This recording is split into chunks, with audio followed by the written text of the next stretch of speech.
Test, test, test, test. Hello, hello. Welcome, everybody. Hope you guys are doing well. I am just finishing getting set up here. I should be ready to go in a couple minutes. I tried to get myself this new little thing that's supposedly going to help keep the book open. I actually got a couple from Amazon because I didn't know which one would wind up working acceptably, and neither of them work. So I am trying to upgrade the setup over here. It's just taking a little while.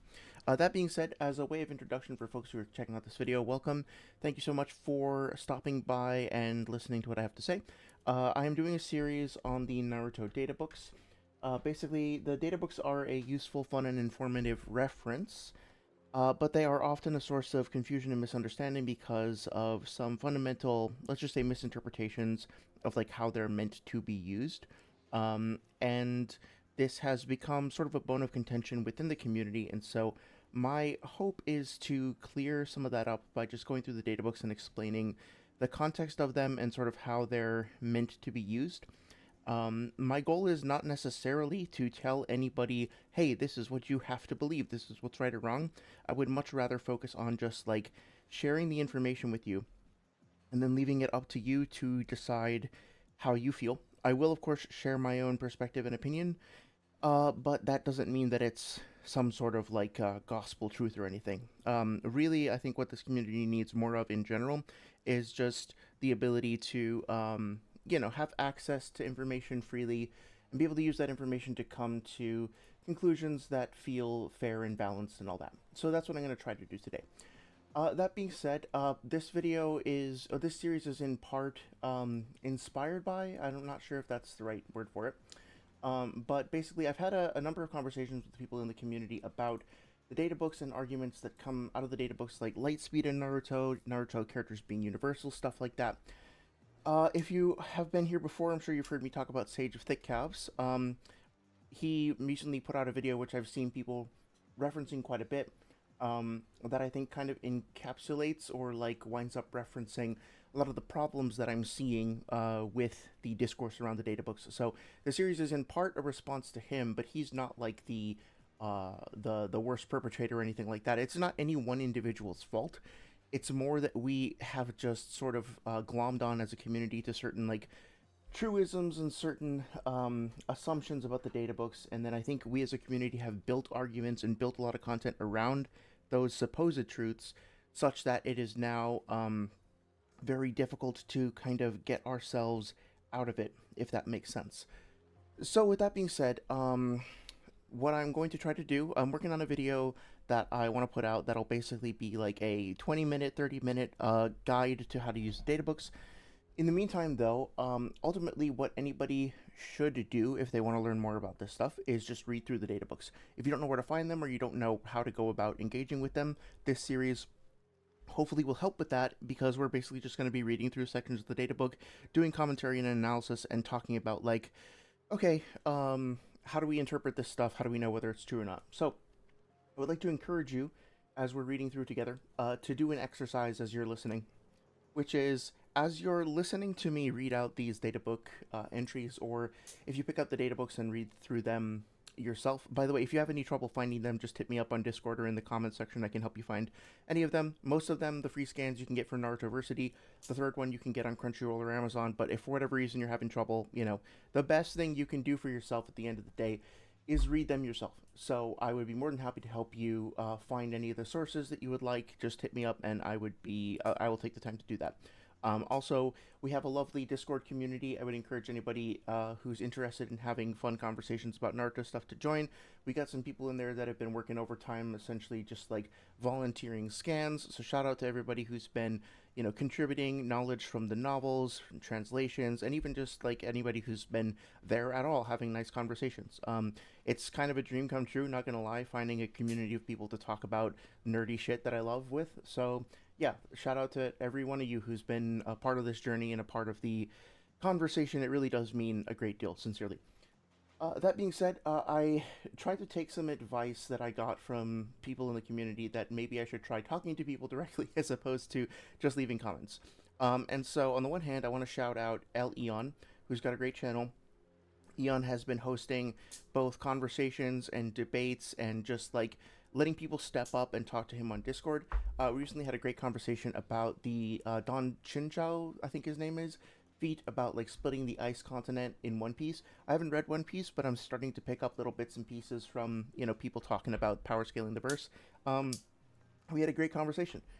It was really really good. I'll post a link in the description if you guys want to hear our chat. But basically, it was really refreshing and really positive to have a chat with somebody who, we had a disagreement, I guess you could say. We had different perspectives, but despite that fact, we came out of the conversation, I think, understanding each other a bit better. I definitely understood his perspective a bit better. I learned something about One Piece, and I think he understood where I was coming from, and he seemed willing to consider. Like, I wasn't even really trying to change his mind per se, but he seemed willing to consider, reevaluating certain terms that he was using or whatever. So I felt it was super positive. I think he's doing a great job of encouraging discussions. And recently he had Lilos Adventure, another channel that I really enjoy.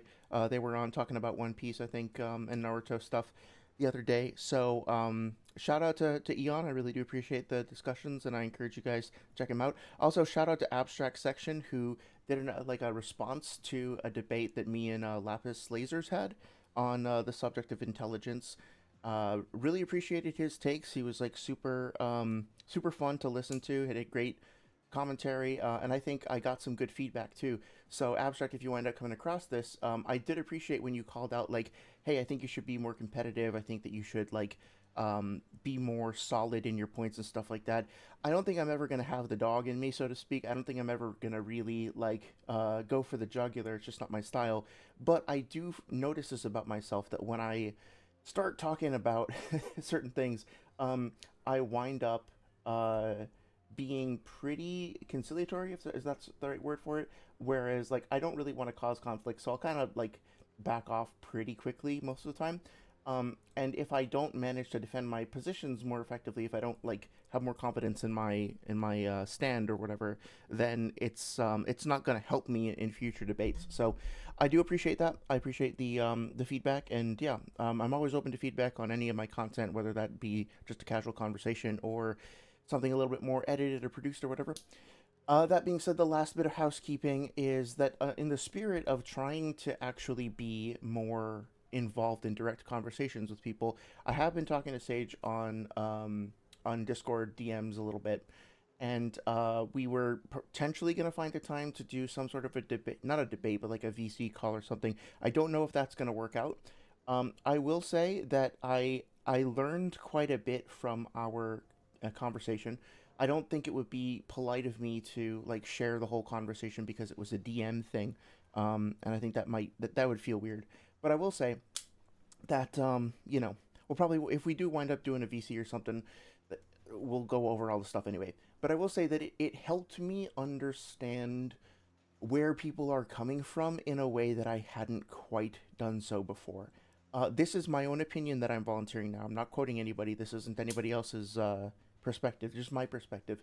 I think that what what tends to happen around certain topics is that there is a what I would call like a debate meta that people tend to employ, where I think people feel that as long as they can make an argument that is internally consistent, like they put forward a syllogism that seems to internally stand up, one point follows logically from the other, then that seems to be enough, right? Like that, if you can do that, if you can make a good argument, then you've kind of done all you need to do. And then if somebody tries to respond with a counter argument, what you can do is, like, rather than further bolster your own argument, you can just try to make your opponent's argument seem less likely to be true and less compelling. And we noticed that in the in a couple of Sage's things that I responded to, like the fucking Hashirama video, and I think that was the one that we did the most of, right? That I called this out, where I was like, I feel like what he's doing is he's trying to anticipate counter arguments and to counter them before they get made. You guys will probably remember that somewhat. So with that being said, that doesn't mean that he's doing anything wrong, and it's certainly not just him. It's something we've talked about quite a lot with other content creators. But I think it's just a natural consequence of the debate meta, so to speak, right? Like if you train yourself, if you train your brain to specifically be trying to win competitions, you're going to deploy strategies that work well in that arena, and that is not necessarily going to work in terms of analysis of and understanding of a text. So I think we have a conflict here between genuine like literary comprehension or just understanding the subject matter versus being able to manage, dictate, win, compete, whatever in a competitive arena. That is my personal opinion. And now I'm kind of at a weird standstill because I don't know how to help. My goal in making content like this is to try to help other people understand stuff better, and at the very least, just to share information more freely. But when I try to do that, it feels like because I don't know how to navigate around this arena of the debate mentality, it doesn't seem to work. Like, it doesn't seem to go anywhere. I don't want to throw in the towel, right? But at the same time, I'm having to realize, like, okay, we're just like going around in circles. And so what I'm asking myself now is how do we productively break through this? How do we manage to reconcile? And I don't know yet, but I'm hoping that providing this information, providing this context at least helps the conversation somewhat. So, initial rant, initial housekeeping stuff over. I'm going to get right into it in a second, but let me say hi to folks in chat. First of all, Shinigami, it's good to see you again. Let me catch up on all your messages in just a second. And I'm seeing, I think, a new face in chat. Is that Murcielago? Am I saying that correctly? Welcome. Hello to you. Hope you are doing well. Yeah, so let me go ahead and catch up on chat here. Hope seems drawings. Yeah, I did see a couple of your drawings. I think I sent you a message, but always feel free to remind me. This week has been particularly challenging because of I worked a little bit yesterday. I worked today as well, and so I'm pretty frazzled in terms of my energy. So sorry if I'm kind of slow. I'm also preparing for a trip, so just got a lot kind of going on. Honestly, just this might be a little bit of a shorter stream, but I wanted to try to keep up the momentum anyway. So. Intelligence scaling, yeah, that should be fun. Make that video when I get the chance. Yeah, I think it's clear that you're passionate and you're knowledgeable about the subject, and I think that if that is the case, it's great for folks who are passionate and knowledgeable to make content to share with others. I like that idea, so hope you'll feel inspired to do so. Oh yeah, I'm glad to be able to provide you with some background noise while you're drawing. Tried before if I'm missing anything to portray genius intelligence. Honestly, I don't know. I think so one of the things that inspired me the most, or like I found most compelling about, let's see, like Death Note and also some of the fights in Naruto is the fact that it kept me guessing. So the author of the manga doesn't necessarily need to be a super genius to write super geniuses, but I think they they used lateral thinking in a way that kind of challenged my expectations, and that made me perceive the series as as the characters being geniuses because of their ability to surprise me.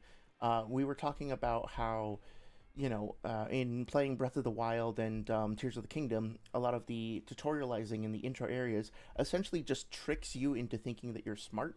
I think a series about geniuses is very effective when they can trick you into thinking that the show writers are smarter than you are, regardless of whether or not you are.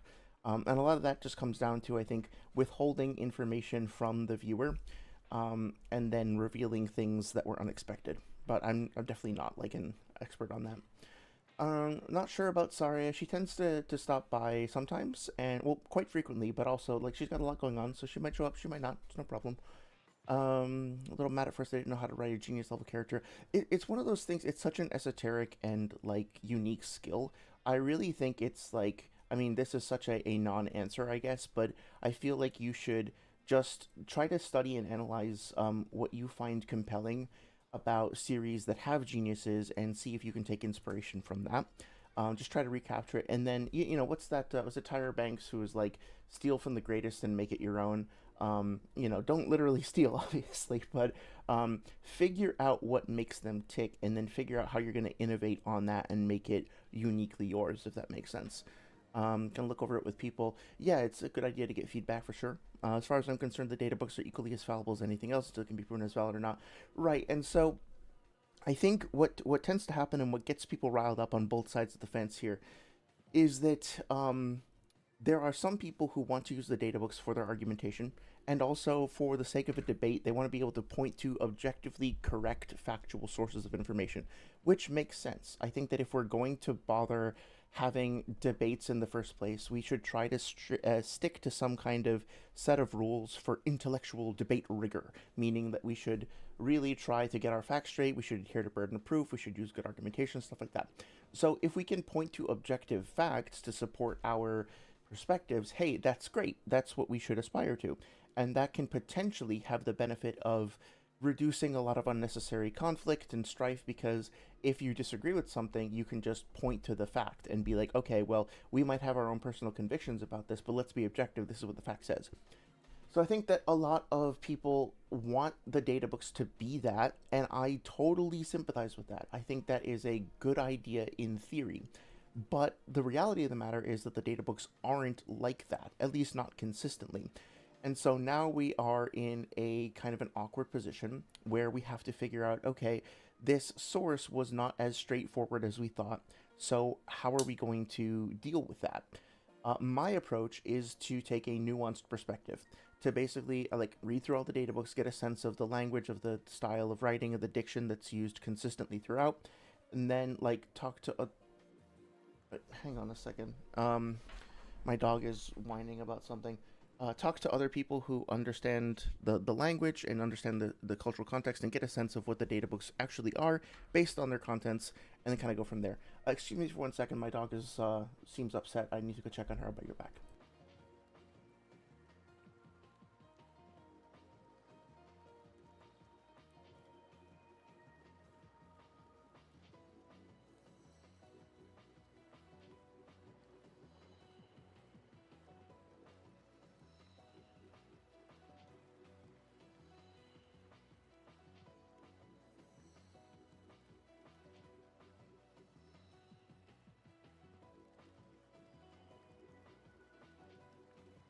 Okay, the crisis has been averted. The crisis in question was that she had left her annoying rubber chicken in a place where she couldn't quite reach it, and the cat was getting at it. And this was apparently the end of the world, because how could she possibly share a toy? So, crisis averted. Sorry if you wind up hearing noise in the background, but she needs a toy to play with. So, anyway, yeah, I think, as I was saying, I totally sympathize with the desire to have an objective source of facts, but I also don't think it's appropriate to try to sculpt the narrative around that source of, quote unquote facts, just to benefit some sort of a competition, right? Especially when it comes at the expense of genuine understanding. So, what tends to happen though, this is just my perspective, is that people start building up argumentation and perspectives and content and stuff like that around this interpretation that the data books are literal. And then in order to defend that perspective, they rely essentially on apologetics, which means that rather than examining a data set and seeing where the data leads them, they adopt whatever argumentation they feel will help them win, as in win a confrontation with somebody else, make their position seem to be more likely than the others instead of relying on actual data analysis. And that is the problem, because just because something seems to internally flow logically doesn't mean it actually represents the data set. I can have the best, most internally logically consistent, like best hypothesis in the world, and it is worth absolutely fucking zero unless the data actually supports it. So that's why I've been so strongly advocating for like the contextual based understanding. But I understand why this causes some frustration and some confusion, and so the idea is that if we can find an intellectual justification for why we can just believe the stuff that we want to believe, then we get around the ambiguity of having to actually do the research and then live in that kind of murky, nuanced place, which is a little bit more difficult to I guess, digest. But it doesn't work, factually. It doesn't actually work. On the other hand, you have people who get pissed off at that, and then they'll produce the "you trigger my trap" card, the Temari scan about her blowing away the universe, and be like, "Ha! I found one problem with the data book, so they're all bullshit," and that doesn't really work either. So, although it does add context, technically speaking, if you want to make the arguments that the data books are infallible, then all you have to do is point out one mistake, and that does disprove the infallibility of them. But, that's kind of missing the point. But anyway, the data books are equally fallible. Yeah, to make sure people don't misconstrue it to mean I think they're invalid, just to make it perfectly clear and have no ambiguity. I'm not saying they're invalid. No, they're not inherently invalid, right? They're still vulnerable to criticism 100%. Analysis and whatever else is equally valid will contradict it, but hey, we all aren't L who was able to figure out the 13-day rule was a fake. Yeah, exactly. We don't have to be super geniuses. That's the thing. Like, I feel like if anybody has the reading comprehension level to be able to read through the main Naruto series, they can absolutely understand the stuff in the data books. It's written for the same age group demographic. It's written with the same overall like linguistic complexity. In other words, you don't have to have a fucking college degree to understand this stuff, right? It's very, very simple. The devilish shade takes hold of the enemy's body, right? Like, what about this? It requires a college degree to understand, if you know what I mean. That being said, I think that actually no, never mind. Let me stay on topic. Yeah, hello again, Murcielago. Shinigami says, well, just from what I think, I could make a plan where I seem innocent and have the police run in circles, but it doesn't necessarily mean a detective could find something that breaks the whole pattern. I think that you need to understand you can make a consistent argument on anything, but it doesn't mean they're right or wrong at the end. Yeah, look, argumentation is obviously very important, but argumentation is not an excuse for data, right? There are certain situations where you might only be able to rely on speculative argumentation because you don't have the ability to observe something directly. For example, like the example that I like to talk about is black holes, right? Now, I'm not an astronomer per se, but like my knowledge is very limited. But imagine that there's something in space that you can't directly detect, but you can still see that there's planets and stars around the source of this thing. It seems like they're being affected by something. They're all being affected in the same consistent way. So even though I can't literally physically see a black hole, I can still deduce that it's there or conclude that it's there because of the other evidence around it that demonstrates this. However, if we do have the ability to see the black hole, like if we can detect radio wave emissions or something like that, or whatever rays that black holes wind up casting out, if we can detect that, then it's much better to observe it directly as opposed to just relying on the peripheral stuff. So I think that one of the mistakes that people will make about the data books is that they will read a couple of entries here or there that are scattered throughout and then come to a conclusion based on a very small sample size.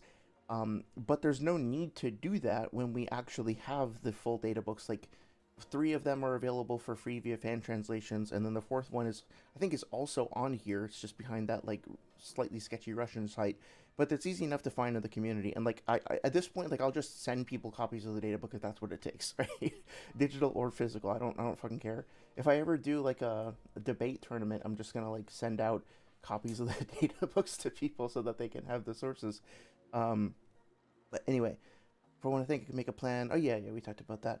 Too bad people don't know how to agree to disagree. Well, honestly, like I'm pretty guilty of that. Like I don't like to let things go, as I'm sure anybody who's disagreed with me in the past has noticed. Like I have you can call it a fixation or whatever, but as long as somebody that I like value or want to connect with or whatever disagrees with me on something, I'll want to see if we can resolve that somehow.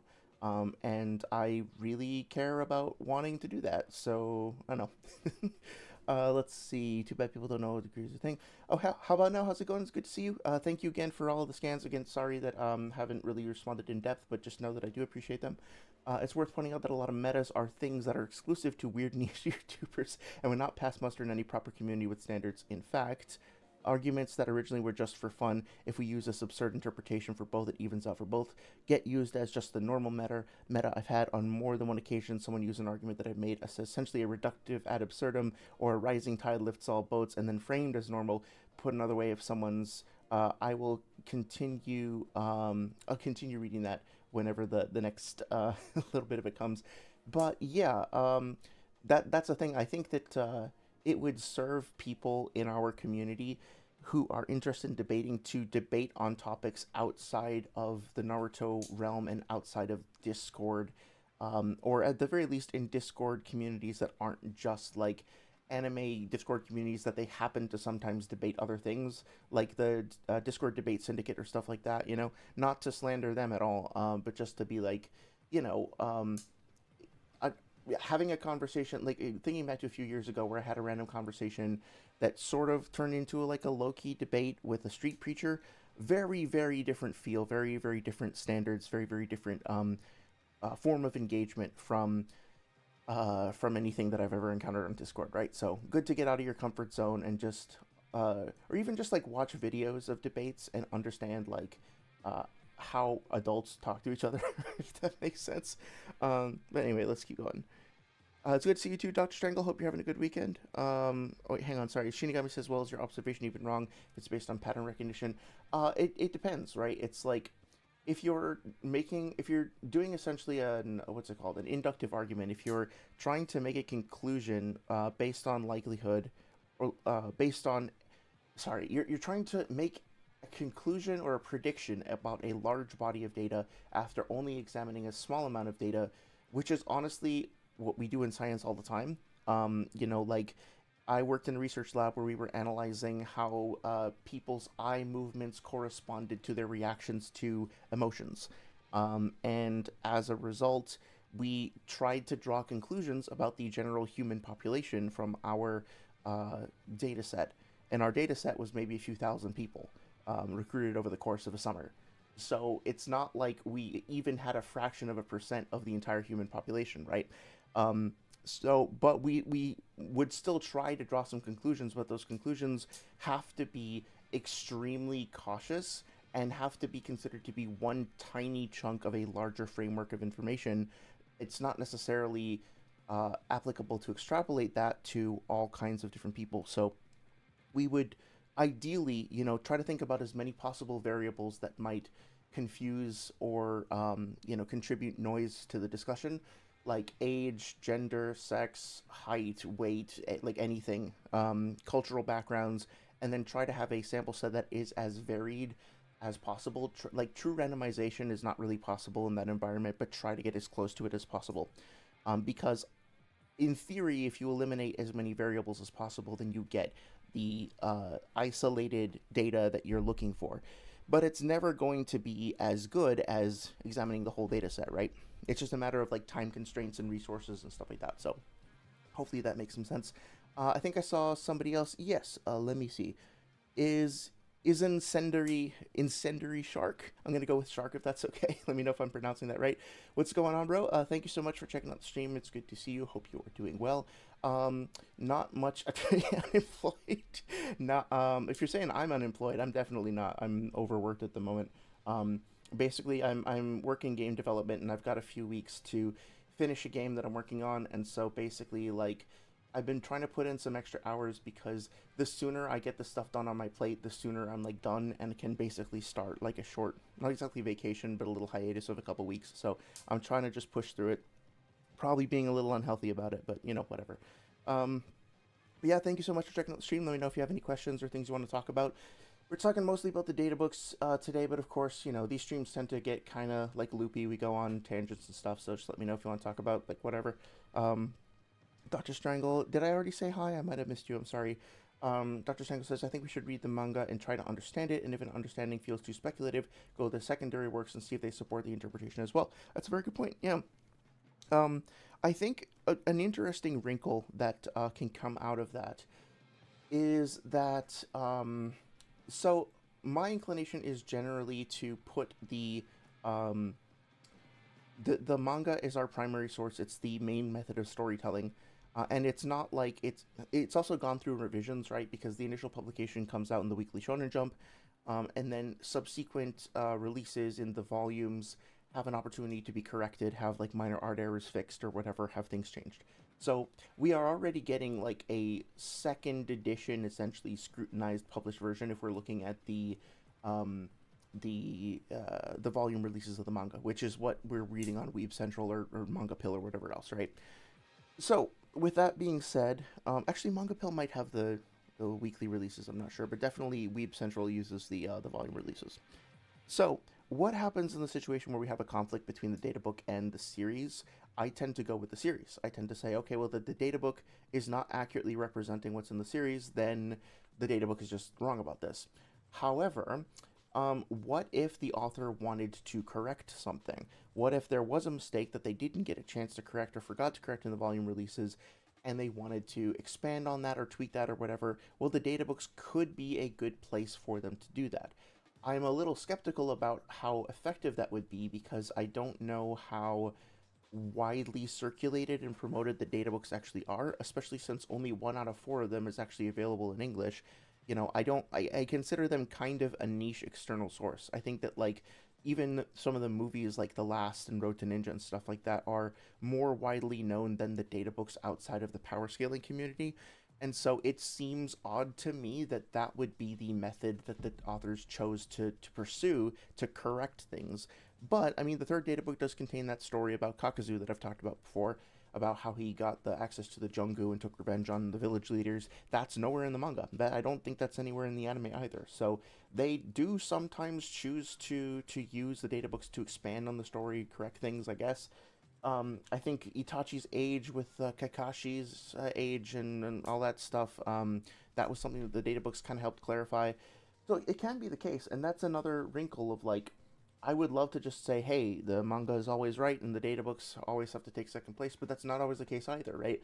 It's it really comes down to having to compare both, right? And see where the data leads you. Sometimes there will be conflicts and contradictions within the data, and then you gotta, like, I'm sure I'm preaching to the choir here, but then, like, you gotta go look for resolutions to those conflicts if you can find them. For example, if an official Naruto source, edited and perhaps written by Caramel Mama, says that Madara is peerless, and then an official canon source, possibly written or edited by Caramel Mama, says Hashirama is peerless.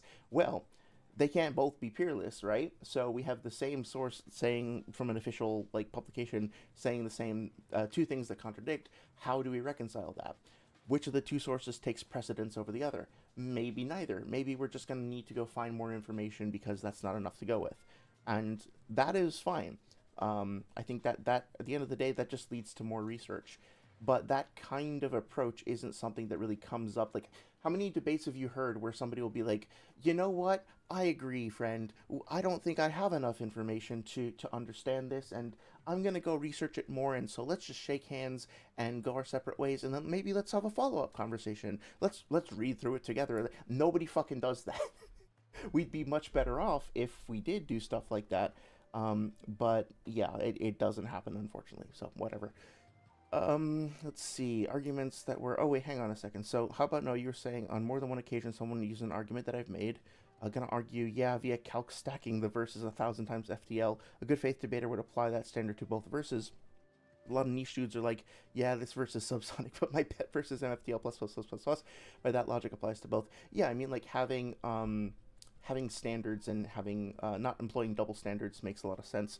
Honestly, if I can confess something, I've been having a little Schadenfreude about, or like just kind of getting a little trolly when it comes to talking to One Piece folks, in that I don't know anything about One Piece, but I kind of, but I've kind of been enjoying being like, oh yeah, don't worry, One Piece guys, like the Naruto verse is definitely not Lightspeed or whatever, because it's just like I'm so sick and tired of folks in our community like bending over backwards and doing mental gymnastics to try to force our verse to be like so much greater or better than others based on like this really sketchy scaling. I'm just like, fuck it, like let's just just pull out the Jenga block and see everything fall down, because then we can build something else out of the rubble. I don't think it'd be better, but I'm probably being a little too cynical. I'm probably just like fed up with the way the conversations have been going. But that's fine. That's just me being immature, I guess. Let's see. I think we should read the manga. I think I'm missing a couple of things out of turn here. Dr. Strangle asks, "Have you checked out my post? Are the databooks reliable?" A response: I have not, but that would be lovely to check out. Or maybe I have. Was it the no, I saw the video that you sent, the short, which was really good. The databooks reliable. A response. Oh, of course, Sage is the first thing that comes up. God damn it. Oh, we have a video called "Addressing the Databooks" from Global Reindeer over here. And another one from Six. Let me see. For some reason, I'm not finding this Okay, don't play that.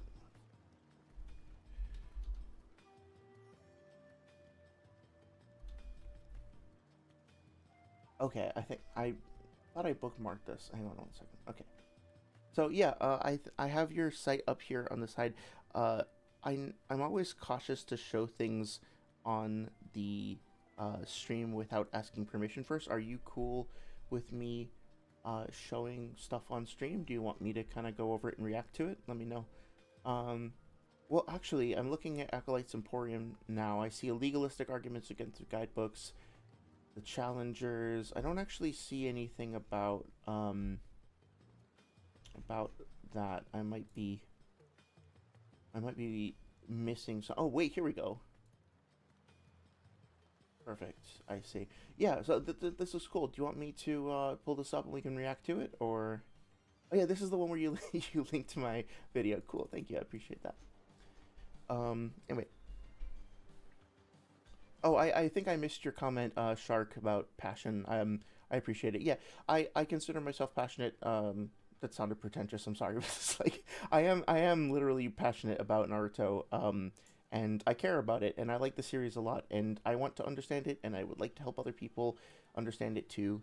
And it's been kind of frustrating because for some reason this series sometimes brings out really aggressive quality in people when it comes to arguing about it, which I don't understand. Like I said it before, but like the series to me is about seeing the hidden meanings and the hidden meanings, and like generating understanding despite conflict and finding peaceful resolutions despite hatred. And it's like I've seen so much fucking anger and hatred in our community for each other. It's like really fucking weird.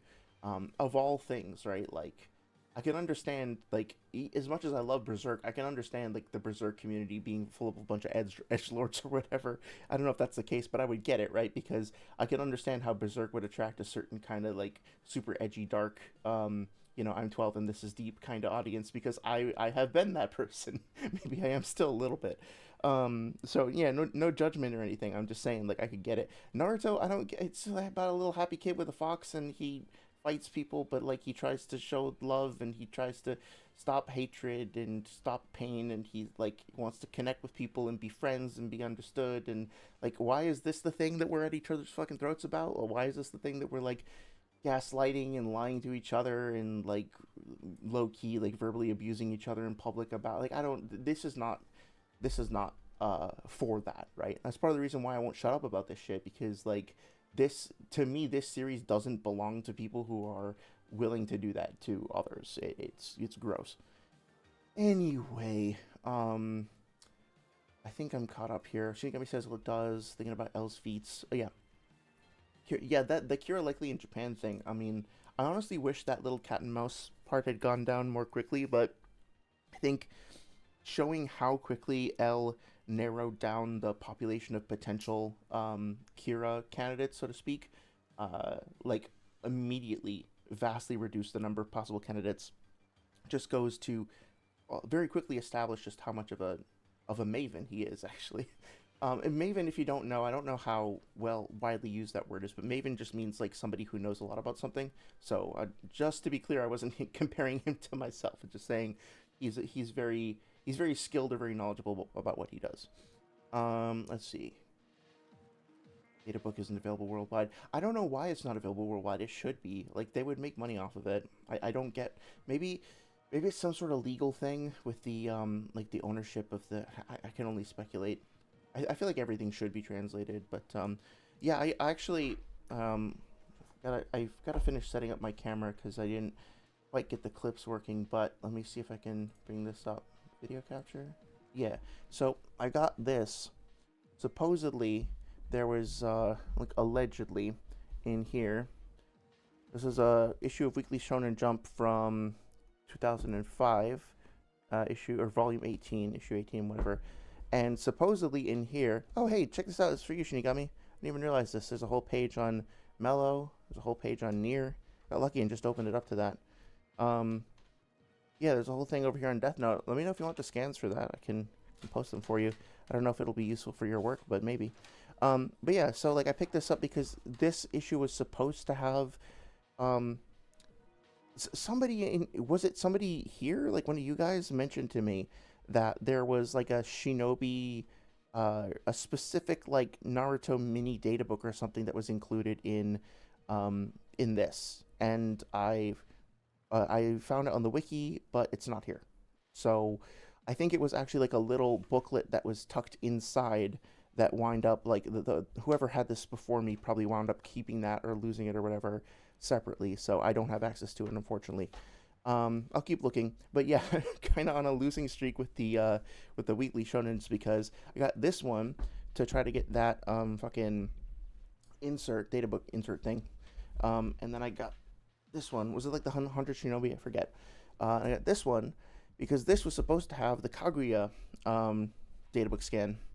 And you can kind of see, right? It's got like the Boruto Next Generation thing over here. There's an episode or an issue of Boruto somewhere in here, but no fucking Kaguya information. None of the battle stats for the Otsutsuki, Kinshiki, or whatever.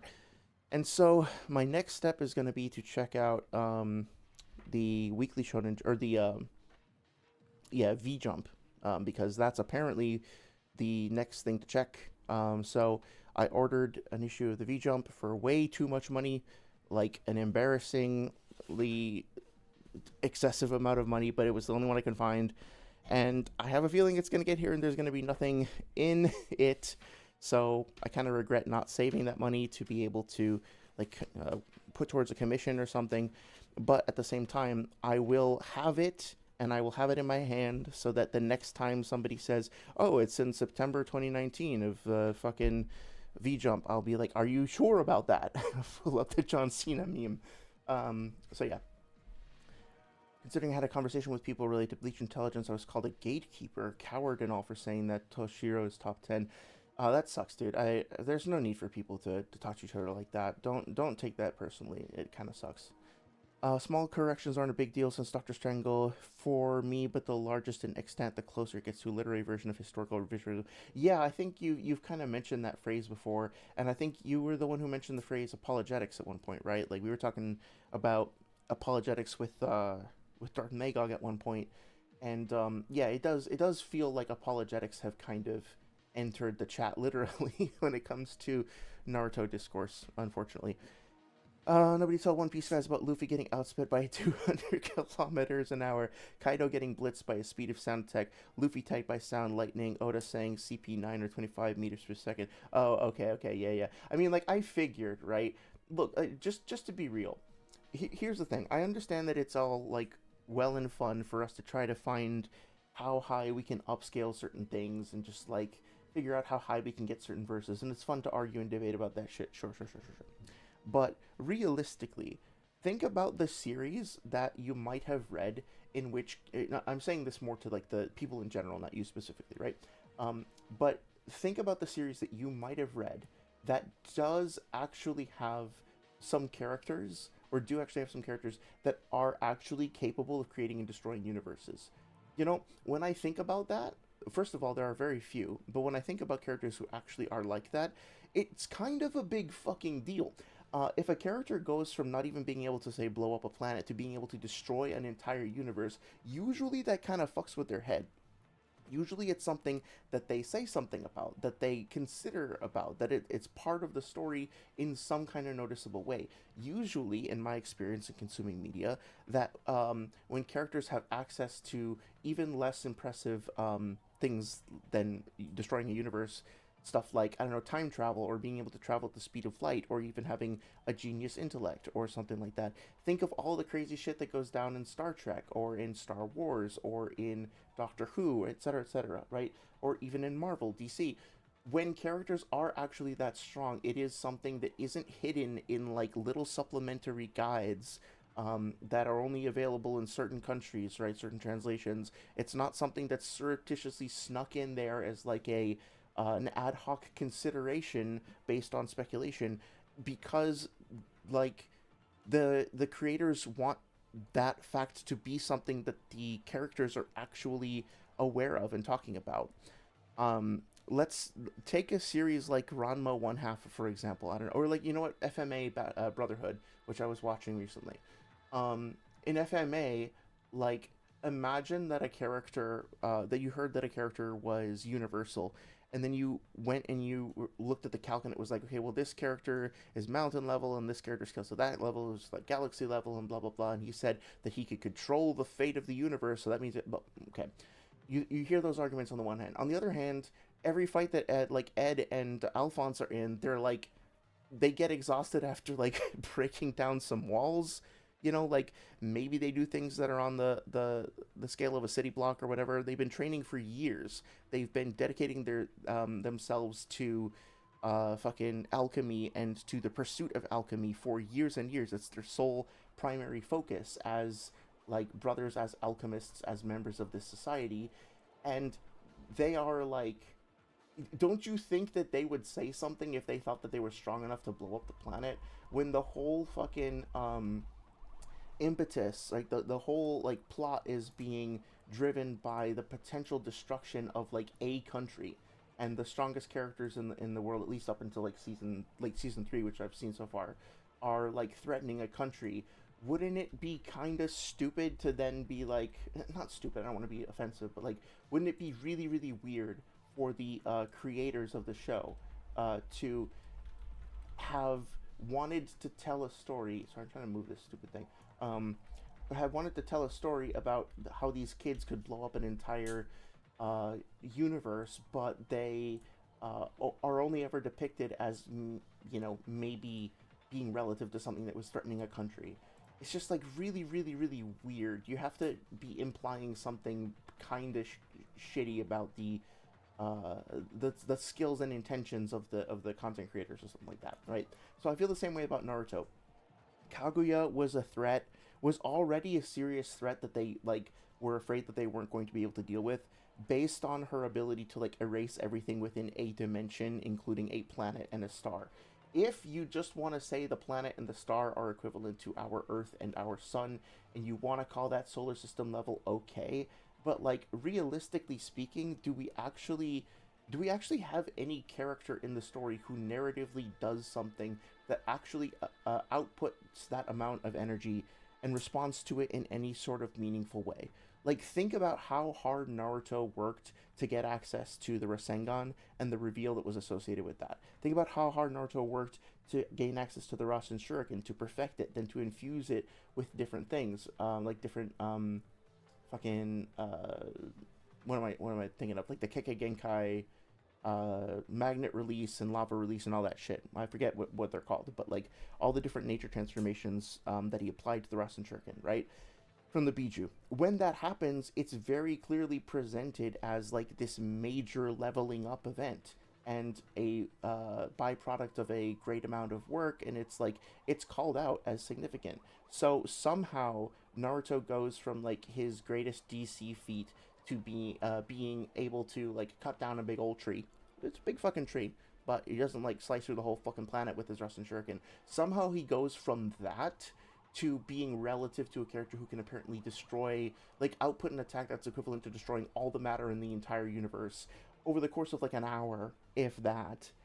Then it's like, are you fucking serious? And like, it just never gets called out. Naruto himself as a character never like considers the consequences that he could, if he loses control, he could actually destroy the entire universe and everything in it.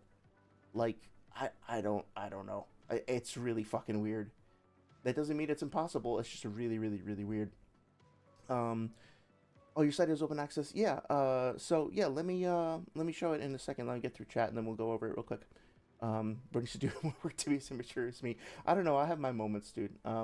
When I'm at home, I'm like, I'm a little goofy on stream, but I'm like really goofy in my in my own life. So, but usually not when it can be recorded and retained to show the rest of the world indefinitely. I want to try and pull an existential intelligent feat on people who why people do it. I'm not really sure what you mean, but feel free to elaborate if you like. Dr. Strank says I want as much people as possible to read my stuff, so showing it on stream seems like nothing but a positive. Yeah, that sounds good. About the last point, whenever I have a convo about crossverse, I just concede Lightspeed and Naruto as if I say it isn't people look at you like you said this guy in blue. I mean, that's the thing. When I had that debate with Noodles and his server, I I would usually do stuff like that for the sake of advancing the conversation, But though the first time I did that, it came back to bite me in a major way because like eventually when I wanted to challenge that, I got dogpiled on by everybody being like, "Ah, no, you already said that you think these characters are lightspeed. Ah, now you're backtracking. You're a liar." I'm like, "Fuck, dude, I just said let's accept it for now, right? You can't give like a crumb to these people because they will fucking jump down your throat for any like slightest perceived flaw or whatever. They will set you up and then they will ambush you later like it's some kind of a fucking, I don't know, like a, I don't know, a shitty competition. I can't even think of that's how shitty and shady it is. I can't even think of an adequate analogy for it. So yeah, in a context where slightly well-adjusted adults are having a conversation in good faith, then yeah, absolutely. But in my experience, if you do that shit, people will punish you for it. So yeah, because you get a few bad apples ruining the batch, I don't do that anymore. Unless like on Eon's stream, like I basically was like, oh yeah, okay, I see where you're coming from. I might not agree with that, but that's cool. I'll just like leave that alone, right? But don't help people set up traps for you. Is basically what I'm saying. Um, are there certain descriptions relevant? Can you post them? Oh, the stuff from the Weekly Shonen Jump. I'm not sure because I can't read Japanese just straight up like that. But if you're curious about them, I can post them in chat later. Oh, wow! I got tired all of a sudden. Latest chapter of One Piece. Zoro jumps on a fodder giant, saying his long strides would be quick than him running. To be honest here, when you ask this, I would say no, but then there'd be a Naruto fan who'd be like, well, actually, and I already know a couple of their arguments. That's fair. Understand your questioning. Dude, I'm your GS big child. Oh, yeah, because you're talking about maturity or whatnot. Well, it's funny because it actually happened to me on Twitter. We're talking about Aizen versus Zetsu and manipulation. Showed a screenshot of AI supporting his argument, or Aizen supporting his argument, but then I did the same and linked the whole thing. But my guy saw that whole thing and was like, ha ha ha, your source disagrees with you, and you never showed it. Yeah, yeah, I don't understand why people do that. You're just desperate for a win or something. I mean, you want to know what got me kicked out of Noodles' server, like what ended that debate? If I remember it correctly, it was like I said I would like to debate about, or not even debate, have a conversation about, um, like the Water Fang bullet and about Jiraiya supposedly killing 5 paths of pain. And Noodles responded, and I think he said, like, I wish I'd fucking recorded this. He responded and he said, okay, if we are debating, we're gonna do it on Jiraiya killing 4 or 5 paths of pain. And I was like, okay. Again, like, I didn't know I was signing up for a debate, but whatever. Um, then towards the end of the debate, I said something along the lines of like, uh, something something, Jiraiya killing 5 paths of pain, and he was like, "Wait a minute, you said 4 or 5," and I said, "No, I said 5," and he said, "Look, it says right here you agreed to the debate, and what I said was that the debate was about 4 to 5, and now you're saying 5. You're a liar," and then added some other comments about my sexuality, and then kicked me out. Right, so like very clearly, if he had put in like a modicum of time, like an iota of care, to listen to what the fuck I was saying, as opposed to just like leaping for any possible reason to try to quote unquote win the fucking conversation, then that could have been resolved immediately. Like, oh no, a tiny misunderstanding. I misspoke for a second. That apparently is worth throwing a fit over or like just having a meltdown over. Okay, there's no need for any of that shit, right? It's just a huge waste of time. But that's how it goes. I don't know who defined this meta. I don't know why it's still so appealing to so many people, but that's where we're at. So fuck it. That's why I'm gonna keep talking about this shit. Okay. Anyway, let's take a look here at Acolyte's Emporium. Shout out to Dr. Strangle in chat for putting this awesome website together. There's a lot of great content over here. So yeah, if you want to learn more, I mean, like Dr. Strangle, feel free to chime in and give a little spiel for people if you'd like to kind of hype up the site. But this, since we're talking about the databooks anyway, this over here, a legalistic guide to a legalistic argument against the databooks, excuse me, was really interesting as well. And just all this content is great. I think I have this bookmarked. I think I've read through this. Haven't read this yet, but yeah, there's. I really like the work that you're doing here. I think that Acolyte is doing a great job of compiling and providing interesting insight into some topics that have obviously been bones of contention in the community. So a shout out to Acolyte, shout out to Dr. Strangle. Please check out the site. That being said, this is let's take a look and see what you got to say. Of course, feel free to interrupt me or to correct me if I get anything wrong here. But yeah, let's just dive right in. So Acolyte says, in Sage of the Cavs video, are Naruto's databooks reliable? Sage attempts a pseudo source criticism analysis of the Naruto databooks with little to no methodology, so to ensure to the best of our ability that we are characterizing Sage's argumentation properly, we will try our best to fit the argumentation in Sage's video to historyskills.com. Is this... this isn't linking to anything. I don't know if you meant it to, but just so you know. Methodology, which is the most extensive we could find, and where history and mixed form media diverge, we will, to the best of our ability, adapted the standards of historical method to analysis of mixed form media. I think I understand what you're saying. Let's take a look here. Okay. Stop with the cookies. No cookies. No cookie. God damn it. Okay, sorry. Actually, I should probably take this off for now, right? If we're reading this. Okay. History teachers. Okay, cool. This looks like it could be a useful story, a useful source for historical analysis. Let's take a look at one of these. Okay, so marble portrait of the Empress Faustina. Yeah, so to anybody wondering about citing sources, this is a good example of how people can cite sources without taking up a huge amount of time and having it be like super complicated and difficult. Clearly, this article took this picture of this individual Empress Faustina and got it from here. So if you want to actually see the full picture and you want to learn more about it, and you want to respect the people who own this work of art and who took this photo, you have the context for it here and the information that you can then go use to learn more about it. Notice how this didn't take like an additional 10 minutes to like, they didn't have to spend a full 10 minutes explaining what this was or bore everyone to tears by including this. It's just a little thing. So just anybody who might want to learn about citing sources is a great example. The Roman Empress Faustina the Younger died under mysterious circumstances at a military camp in Halala. Okay, I don't know if this is fully on topic, but I just wanted to see like how this stuff was formatted. Yeah, okay, so we got additional links to learn more about interesting things, Latin terminology over here, Pontifex Maximus. I recognize some of this stuff from learning about... oh, I've actually been there, yeah.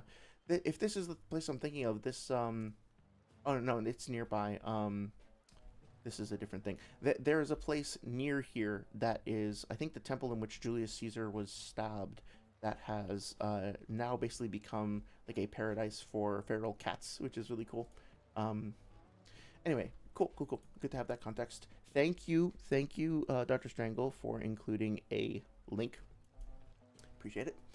Okay, so Sage's adapted argument analysis, information, explicit meaning. Learn everything there is to know about your favorite shinobi. Implicit meaning being expository text about the Naruto series. Source corroboration, databooks correlate with the manga are highly consistent with each other. Source countries and very little, mostly just ages and timelines. I'm not entirely sure what what the point here is that you're trying to, like, if you had to summarize this as a what would you call it, like an assertive argument or something, what is the core message that you'd like me to take from this? I'm a little confused. 1 second though, because I figured I have the camera up anyway. Yeah, put that cookie down now. I actually just watched that like over Christmas. I hadn't seen that in forever. It's not a very nice movie. It's a very mean-spirited, awful movie, but it's also slightly fun. So, talking about Jingle All the Way, if you don't recognize that reference. Okay, here is the third Databook, and let's just read the blurb on the back for context. A ninja knows all, and now you can too. All the intel on who's who in Naruto. The official character databook has all you need to stay the expert on all things Naruto. Whether you're catching up, brushing up, or just getting started with the goings on of the ninja world, this handy, huge guide covers all the way to volume 43 of the best-selling manga. Inside these pages, you'll find never-before-revealed data, secrets, and scandals involving your favorite and your most hated shinobi, plus a new manga tale that you can't find anywhere else. So, we were put that cookie down now. Who told you you could eat my cookies? It's the best. Seeing Arnold like lean into that performance was fucking great, I will say. Oh, for fuck's sake. I was fidgeting with my clamp and I broke it. Great. Wonderful. We're doing good. I really need to stop fidgeting with things. So that was a waste of money. Can probably glue it back. Oh man, I'm disappointed in myself. Anyway, so yeah, sometimes I will get back to this in just a second, but just so people have context, sometimes people will make the argument that the data books are inherently valid because they are expository. What does expository mean? Well, their goal is to convey information without confusing you, and you can tell this by their stated intention, which is to give you information, right? Now, they will then point to the back of the book and say, hey, look at the blurb on the back. It clearly says that it wants to inform you. Yeah, but there's some important context that is not being included in that assessment, right? For example, a ninja knows all. Is that true? Does anyone who fits the definition of a ninja actually count as somebody who knows all? What does know all mean? That's very vague. It's very hype, right? And now you can too. You can know all? Well, that's not true either, right? Like, it's not even necessarily possible for any one human being to know all of the things, and you're certainly not going to know all the things by reading this data book. All the intel, then it clarifies, all the intel on who's who in Naruto, except this data book doesn't contain all the intel on who's who in Naruto. It doesn't contain anything from 1 and 2, which came before this. I mean, it contains some overlap, right? But there are a lot of jutsu entries and a lot of character entries that are not repeated verbatim here. There is contents that you will find in those data books that you won't find here. So that is untrue. The official character data book has all you need to stay the expert. That's not true either. This is not going to be a permanent, enduring source that will keep you an expert for the duration of your life as a Naruto fan. That is false.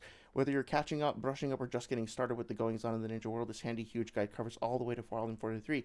Okay, but it doesn't technically do that either, because what it really does is it covers from the end of Databook 2, which I don't know, it's like chapter 230 something, up until the end of volume 43. So this implies that it covers all the way from the beginning all the way to the end, all the way to the end of 43. That's not true. The best-selling manga, that might be true. I don't know how they're qualifying that. Inside these pages, you'll find never before revealed data, secrets, and scandals. Is that true? Like, are all the stuff, you'll find some of the stuff in here. Yeah, like the Kakuzu thing has never been revealed before, maybe. You don't know who my fucking most favorite and hated shinobi here. Maybe they're not in this book at all. Plus a new manga tale that you can't find anywhere else. That is false too, because you can absolutely find it elsewhere. People have uploaded scans of it. I think it was also included it was made into an anime adaptation, and it was also included in another release, if I remember correctly. In case you're wondering, the manga in question is on page 352. And it is the story of Naruto trying to figure out what's under Kakashi's mask and speculating. And we have all these, like, it's a very, very brief gag anime, gag manga, but I've seen this elsewhere. Also, Acolyte, I forgot about this. You might find this interesting on page, 354, 55, 56, 57. From Masashi Kishimoto, thank you everyone for reading this book. To each and every person who was involved in the completion of this book, thank you very much. So, I mean, like, I don't really care whether Kishimoto himself wrote all of the words, whether he was the only author or not even the author at all, in terms of what he actually wrote. You know how I feel about that stuff. But there does seem to be an acknowledgement there that Kishimoto is explicitly acknowledging other people who worked on the book. So it's not like he did it all himself. He had assistance. And as to like how far that assistance actually extends, who knows? Personally, like I said before, it's hard for me to believe intuitively that like this man who crunched for like worked overtime so hard and so long that he like literally postponed his own honeymoon for 2 fucking decades, that he also was writing every line of text in these data books. I don't think he like would have physically had time to do that. It doesn't make any sense to me. Like this would have been coming out while he was actively working on stuff in the war arc, and you can tell by the level of sketchiness in the war arc, like how exhausted he must have been, because the art quality takes a rapid decline. He's juggling so much, and he's going to be taking time, like additional time, in order to go back and or even if it was like the pain fight or whatever else, even if it was before the war, like he's really going to be sitting down and like writing this out as a manuscript while keeping up with that weekly pace of designing all that. I don't think so. I think he had at least some help, right? But people don't think about that context sometimes. Okay. Anyway, rant over. Let's see. Origin. Oh, hello. Bye. Love you. My partner came home. So origin. Creator is Masashi Kishimoto as author and writer. Source type published encyclopedia. Would probably be considered a primary source by Sage if we want to adapt. Oh, hey, let me take this off for a second. Yeah. Okay. Part of the primary canonical timeline or secondary source. Yeah. So that's the thing about whether or not it's canon. Is it canon that Kakuzu killed his village elders and stole their hearts? I consider it to be, because it's just like an additional narrative that's added as supplementary. But if it says that fucking 1 second, where is it? Shadow the Dancing Leaf, it cannot be escaped from it. Does that mean that's canon? No, right? So like, I think people confuse the idea of like, is something official and authoritative, like does it come from the actual publisher, with is everything in this true? And that's an important distinction to make, right? Which I'm sure I'm preaching to the choir again here. Dr. Strangle says context is on the source criticism page on History Skill for the methodology. Oh, okay, gotcha. Oh, sorry, I think I missed a message from Shinigami here. Linked to the whole thing, but then my guy saw the whole thing and was like, oh, yeah. Sounds like in character for Noodles, they just want easy wins because they have nothing else in life. I mean, yeah, I don't know what he's got going on in his life. I don't want to attack him as a person, despite the fact that he has no reservations about doing that to other people. I just, like, clearly there is a portion of the community that gets value out of competition and is willing to put that above all else, and I do not sympathize with that whatsoever. So perspective, point of view that the creator of the series. Well, that's interesting, right? Because I'm sure again that you and I are aligned here. So I'm more responding to Sage's claim than to you. But yeah, I don't know if this is even really the case, because as we were discussing last week, the narrator of the data books doesn't always seem to just be like voice of God of the creator, right? It's a little bit tongue-in-cheek, it's a little bit playful. Sometimes it seems almost as though it's speaking for the characters as like a cipher, right? So if this is Sage's claim here, I don't know if I would even agree with that. Time frame, source critical events, okay. For any Naruto fan, yeah, that I would subscribe to this for sure.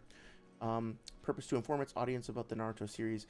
Yeah, and this is, like, I understand you're just outlining his arguments here, right? That's the thing. I think when people say that the intention of the data books is to inform people, they are implying or assuming that the informing is taking place in a very specific way, right? They say, like Sage has said, the author wouldn't want to confuse people, therefore the author wouldn't be saying things that are false. Except, factually speaking, there's a lot of quote-unquote false, or at least not accurate, not literal stuff in the data books.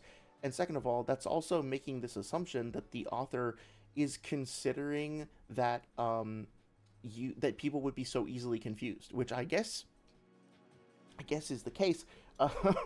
But you know, like, I would have thought, I guess I'm wrong, I would have thought that, like, if people were reading this casually, that they wouldn't literally assume that this is a manifestation of the Christian devil, right? They wouldn't necessarily take this hyper literally.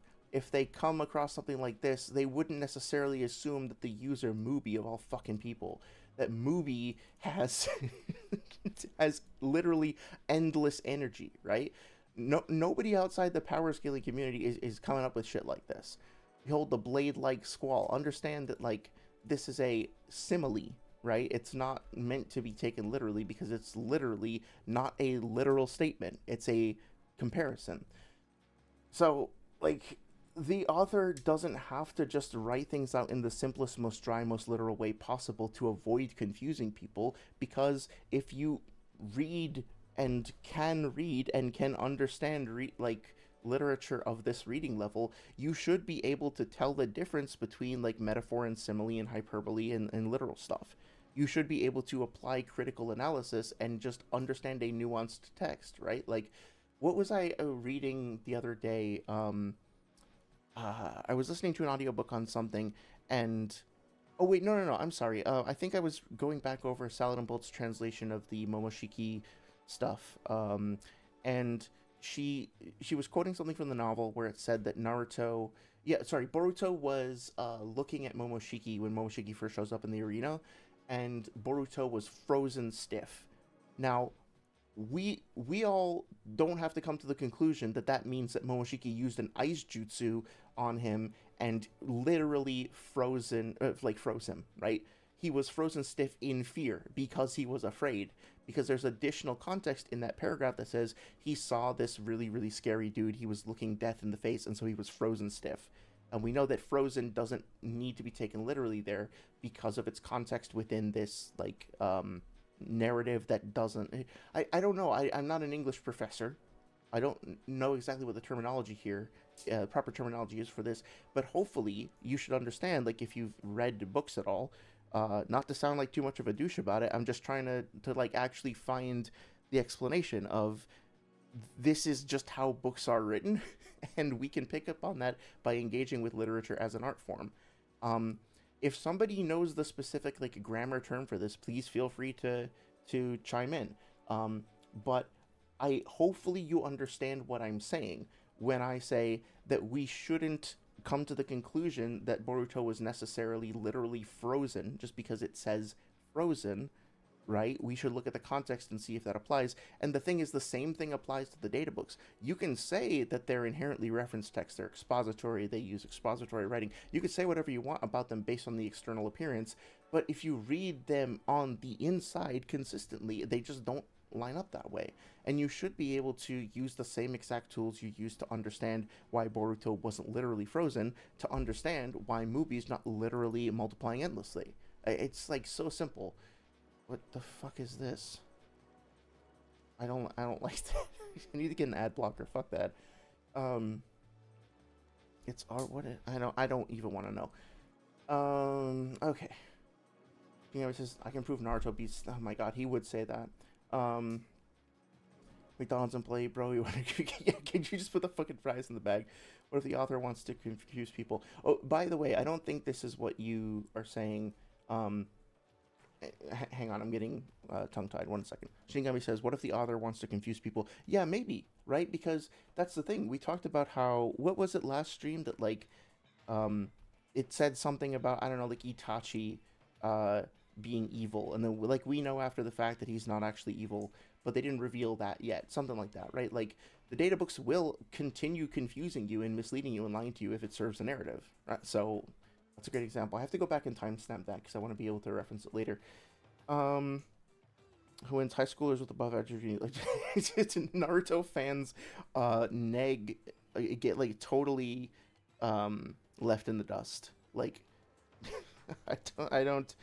Yeah, the middle school readers, middle school like people reading fucking Jeremy Thatcher. No, like going back even further. I don't know why the first book I thought of was Jeremy Thatcher, fucking Dragon Hatcher, or like Animorphs or something. Like some of the books that I was forced to read as a kid. Oh, woe was me! I was forced to read Animorphs. But honestly, if you can read Animorphs, so you can read like Harry Potter 1, you can understand the data books just fine. Like you shouldn't need them explained to you, right? But here I am anyway.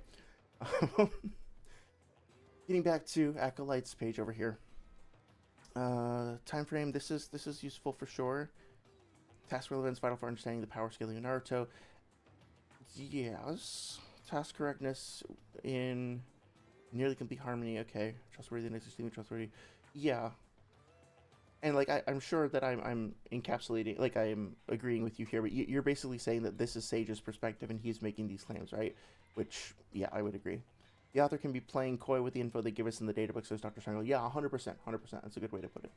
When I was in middle school, they forced us to read To Kill a Mockingbird. Yeah, I trying to fit trying, but I wasn't able to read Harry Potter. I was thinking of like, I think in like middle school, they were making us read like Catcher in the Rye, and trying to think of what else. Oh yeah, I remember because I had to read it over the summer and I fucking hated it. They made us read like Great Expectations in middle school, and like that is way more like dense and irritating and difficult to slog through than a fucking data book, right? And if they were telling us to do that shit in middle school, then there's no reason. Yeah, like Animal Farm. We read Animal Farm in middle school, right? So that has a lot more going on than the fucking data books, right? So let's see. Analysis information explicit meaning Databook 1. Learn everything there is to know about your favorite shinobi. Databook 2. Learn all there is to know about ninja ninjutsu. Databook. Oh, I'm sorry, I missed this blurb. Our table will be trivially more in-depth as we can directly engage with the methodology, as Sage's argument for reliability was only adapted with requires a light-handedness to not mischaracterize it. Okay. Implicit meaning based on the phrases the book is a must-have for a Naruto fan. This masterfully compiled. Yeah. You experience the greatest extensive use of referring to a number of factoids in each book has, and their exclusive content. The implicit meaning of the databook introduction blurbs are to persuade the reader to buy. Yes, exactly. This is persuasive writing to try to get you to purchase the book. It's actually like benignly manipulative. It's saying like, "Hey, dude, you're a real Naruto fan, right? Come over here. Look what I got. You really need this. You're gonna need this if you want to be the guy, right? You want to be the guy who knows all the stuff. You want to have all the knowledge. You want to be all set. This is the thing you need, buddy. I got you right here." Like, that's the kind of language that's being used. Keep people's interest in the Naruto series by being more, bring my content to consume. Yep, that makes sense. And that, you know what? That's fine. I think I think we could have a longer conversation about the ethics of advertising, but understanding that the okay, so like I just want to state for the record that I am opposed to false advertising staunchly and vehemently.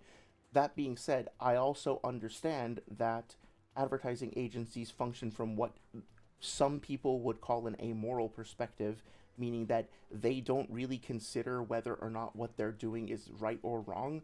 They consider their only obligation to be to their clients and promoting their client's brand and doing that as effectively as possible. I don't agree with that.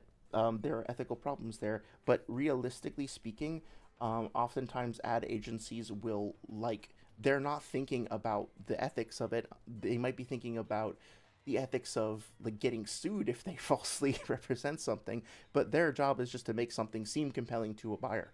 And then the whole like capitalistic refrain is, hey, if there wasn't value in this, people wouldn't buy it, right? I'm sure you've heard that shit before. So I would not trust the advertising blurb on anything to necessarily give you a an accurate assessment of the contents. Hopefully, ideally, they would, but I mean, like, yeah, there's a whole separate subject, but yeah, it's important to keep that in mind. I'm so sorry. So as corroboration, the databooks clearly work with the info and content of the original Naruto series with verbatim use of panels. They do that, sure. From the manga with the text of some pages, not giving any information that one could not derive from describing the panels and words of the manga themselves, making the databooks dependent works that give very little corroborative value. That's a good point. That's a good point. So if I understand what you're saying, is that the databooks really what they're doing is just sort of like Cliff's Notes in the people have been fucking use Cliff's Notes anymore, but like they're basically providing a summary of the stuff in the manga, and so they are completely dependent on the manga to exist in the first place. Therefore, they're not really contributing much of value in and of themselves. Is that kind of what you're saying? Source contradiction, the databooks have very little to moderate contradictory to the manga, depending on how strictly you apply contradict. You can be as liberal with as, these aren't literally word for word the same. Oh, I see what you're saying, yeah. But they can have different connotations, so they are contradictory, or as hardline as only literal logical contradictions count as contradictions, which leads to the tendency that is the problem of harmonization, where as long as enough messaging of the statements in both sources can be done that results in no literal logical contradiction, then we can consider the statements/sources as non-contradictory, which this is considered a problem as it makes a standard source contradiction a complete facade. Yeah, let me read part of that again. Yeah, so I think in terms of I just thought, wow, people should act ethically is such a hot take. Yeah, I don't want to get too spicy or too political. I think people should generally not be shitty and not mislead people, but I know that's kind of a hot take in this community, so I'm a little nervous to come out, but I'm glad you guys are accepting. Very much let me copy your homework 5. Yeah, yeah, that's fair. Shinigami says, Noodles, you're a dishonest rat to debate me on Discord live chat. Yeah, exactly. That's him on a nice day. Um, Boss, dude, what the fuck? I fired you for first 6 hours of your job. Yeah, yeah, yeah. Um, People should act ethically is such a hot take. Yeah. If only people on the internet could do that. If only people on the internet could just calm the fuck down and just, like, I don't know, connect. If only I could get a solid night's sleep, that'd be nice. Anyway, um, yeah, so I think that you've kind of, maybe I'm extrapolating a little bit here, but I think you've kind of brushed up against uh, something that I tried to mention before that these hands are rated E for everyone. That's fucking great. Um, they're pansexual and sexual.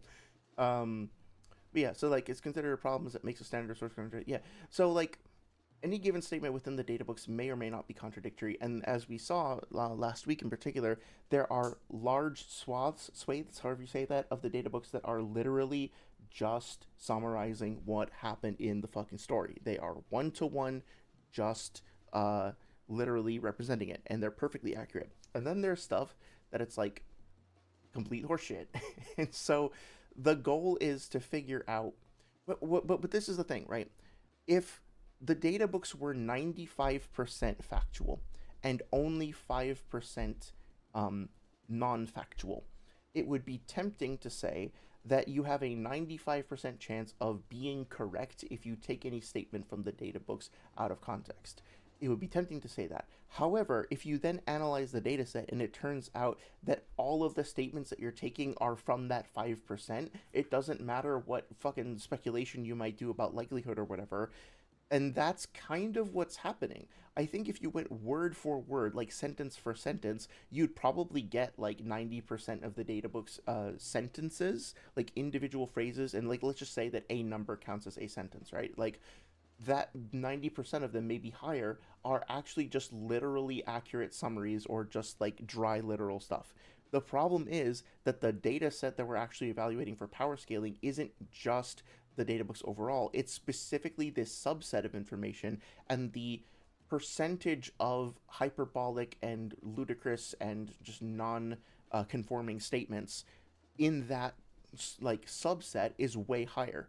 In other words, if you take a sample of the banner text, it's much more likely to be non-factual than if you take a sample from a random entry in a, like a random sentence in a plot summary, right? So you have to consider both the I'm sure you understand this, but if you're reading the data books, you have to consider both the broad context and the local context, meaning both the context of the overall work in which the stuff is written, but also you need to consider the specific subset of information that's being represented. So like, you know, probably a 100%, I'm guessing, we could verify this, probably 100% of the titles of Jutsu reflect the titles in the series. I haven't found a single Jutsu title that is incorrect. Maybe some are new additions like that don't the jutsu don't actually get names in the series because the fight goes too fast, or like Madara never calls out, I don't think he ever calls out his light fang attack, right? He just sort of does it. Water fang bullet as well, fucking Itachi never says that out loud if I remember correctly, he just does the attack, right? So there's new information that's volunteered in the data books, but I don't think they get the technique names wrong. However, if you do a sample of all the banner texts, like, okay, this one seems fine, but this one doesn't. So if we just do 2 samples, we have a 50% error rate. If we do 3 samples, this is sort of debatable, but let's just say that that's true, right? So now we have a 1 out of 3, and not at all efficient. And now we have a 1 out of 4, right? And so this might be, yeah, this is more like a 2 out of 5, right? So notice that won't allow for inertia, so that's actually more like a 3 out of 6. So the more samples that we take within this subset of the data, a very, very different result emerges. Whereas we could have just looked at this part of the data and got a 100% accuracy rate. If we look at this, we're getting something more like a 50% accuracy rate. So you know, it's very, very important to be aware of that. I'm sure you understand what I'm saying. I'm just saying for the general audience, right? Going back here, this is very useful to have. Really do appreciate that. Excuse me, one sec. Excuse me, I'm sorry. Point of view evidenced by phrases like he probably knows very well that displaying strength that's not needed is meaningless. Databooks are written in third person limited note.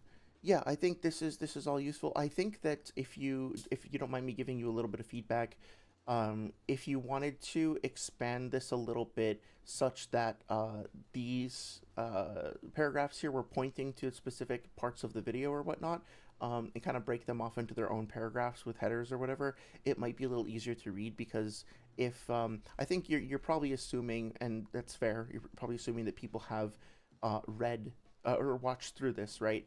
But it would be useful to have time codes or just like references, I think, for people who want to jump around. For any Naruto fan, more specifically for the casual Naruto fan, yeah, 100%, who would come across a data book in a comic shop or vendor who sell Naruto merchandise, and not for the competitive power scaler. Yep, Naruto fan who may scan each page for seemingly anything. Yeah, that's another point, a very valid point that I think us power scalers have a little bit of arrogance when it comes to assuming that things are made specifically for us. In other words, we forget that like the vast, well, I'm speculating here, but as far as I know, the vast majority of Naruto fans don't have YouTube channels and hang out in Discord where they yell at each other about Naruto shit. They just read the manga and then they go about their day. They just enjoy the movies and the novels. Maybe they play the games, whatever. And so the we assume that like because we have this understanding of like, well, I know what an expository reference text is. I can recognize it. I am reading the series in this particular way. It seems to have been formatted for me. It's like that argument about the fine tune universe. I'm sure I'm gonna get this partially wrong, but wasn't it? It was Carl Sagan who had this argument that like if we see a puddle that is full of rainwater on the ground, it might be tempting to say that the hole that the rain is in was made specifically for the rain, right? That like, well, clearly the water is in the hole and it fits the hole so perfectly. Look at it. It clearly therefore must have been meant to house the water. After all, if this hole hadn't have been here, then this perfectly fitting water also wouldn't be here. Therefore, the hole must be there for the water. And it's like, no, there was a hole there and it rained, and so the rain went in the hole. Right? It's like you're reading way too much into it. I think whatever the name of that fallacy is, I think we do the same thing in the in analyzing the data books. Anyway, Shinigami says, "Oh my, how would I have known? You telling me there are Naruto fans who touch grass and just gooning." Apparently there are some Naruto fans who actually have like actually like do go outside and occasionally benefit from vitamin D and like have meaningful relationships shit like that. I actually think like probably more of us are more well adjusted. It's just than I'm like implying. I think it's just certain conversations for whatever reason, like I said, like especially the crossword stuff, it brings out a side of people that it gets very bitter very quickly. And for me, honestly, when I get pissed, it's because I see this thing that I care about very deeply and love and have grown up loving being misrepresented and used in a way that I think is unfair, incorrect, maybe even cruel. And that feels like an injustice to me, in addition to just being incorrect. So, yeah, I get pissed, I get riled up. Um, so I can understand why other people might have similarly passionate responses. One second, I just need to make sure that I send my partner a message. Because leftovers. 1 second. 30-second break.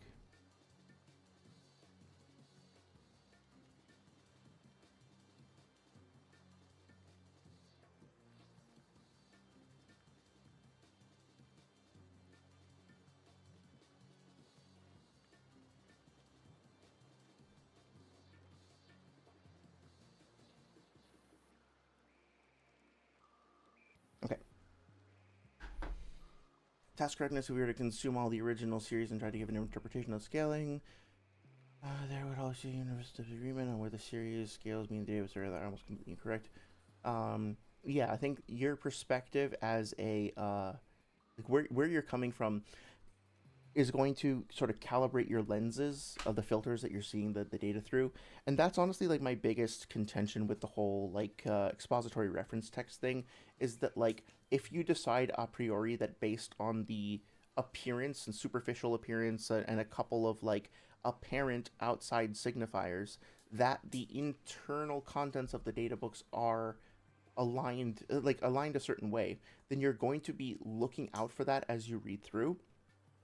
And I think so. To give a bit of a backhanded compliment, part of the elegance of Sage's apologetics is that not just his, but like whoever uses the Databooks expository reference text argument thing, right? Is that it essentially applies a filter to the entire discussion before it starts. And you will see this in this video, obviously, if you wind up going over it.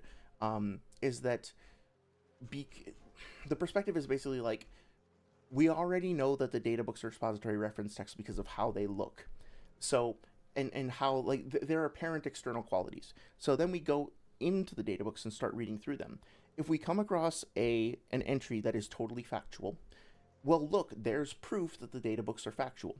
If we come across a databook entry that is hyperbolic or non-factual or figurative, that's proof that the data books are exactly factual, because the definition of a factual text includes occasional non-factual statements. The definition of an expository reference text includes occasional use of hyperbole and figurative language. So actually, the presence of figurative language in this expository non-figurative text just proves that it's expository and non-figurative. You see the problem? It's like, before you even begin analyzing the data, you're already automatically sorting all of the data in the set either into this supports my argument or this supports my argument.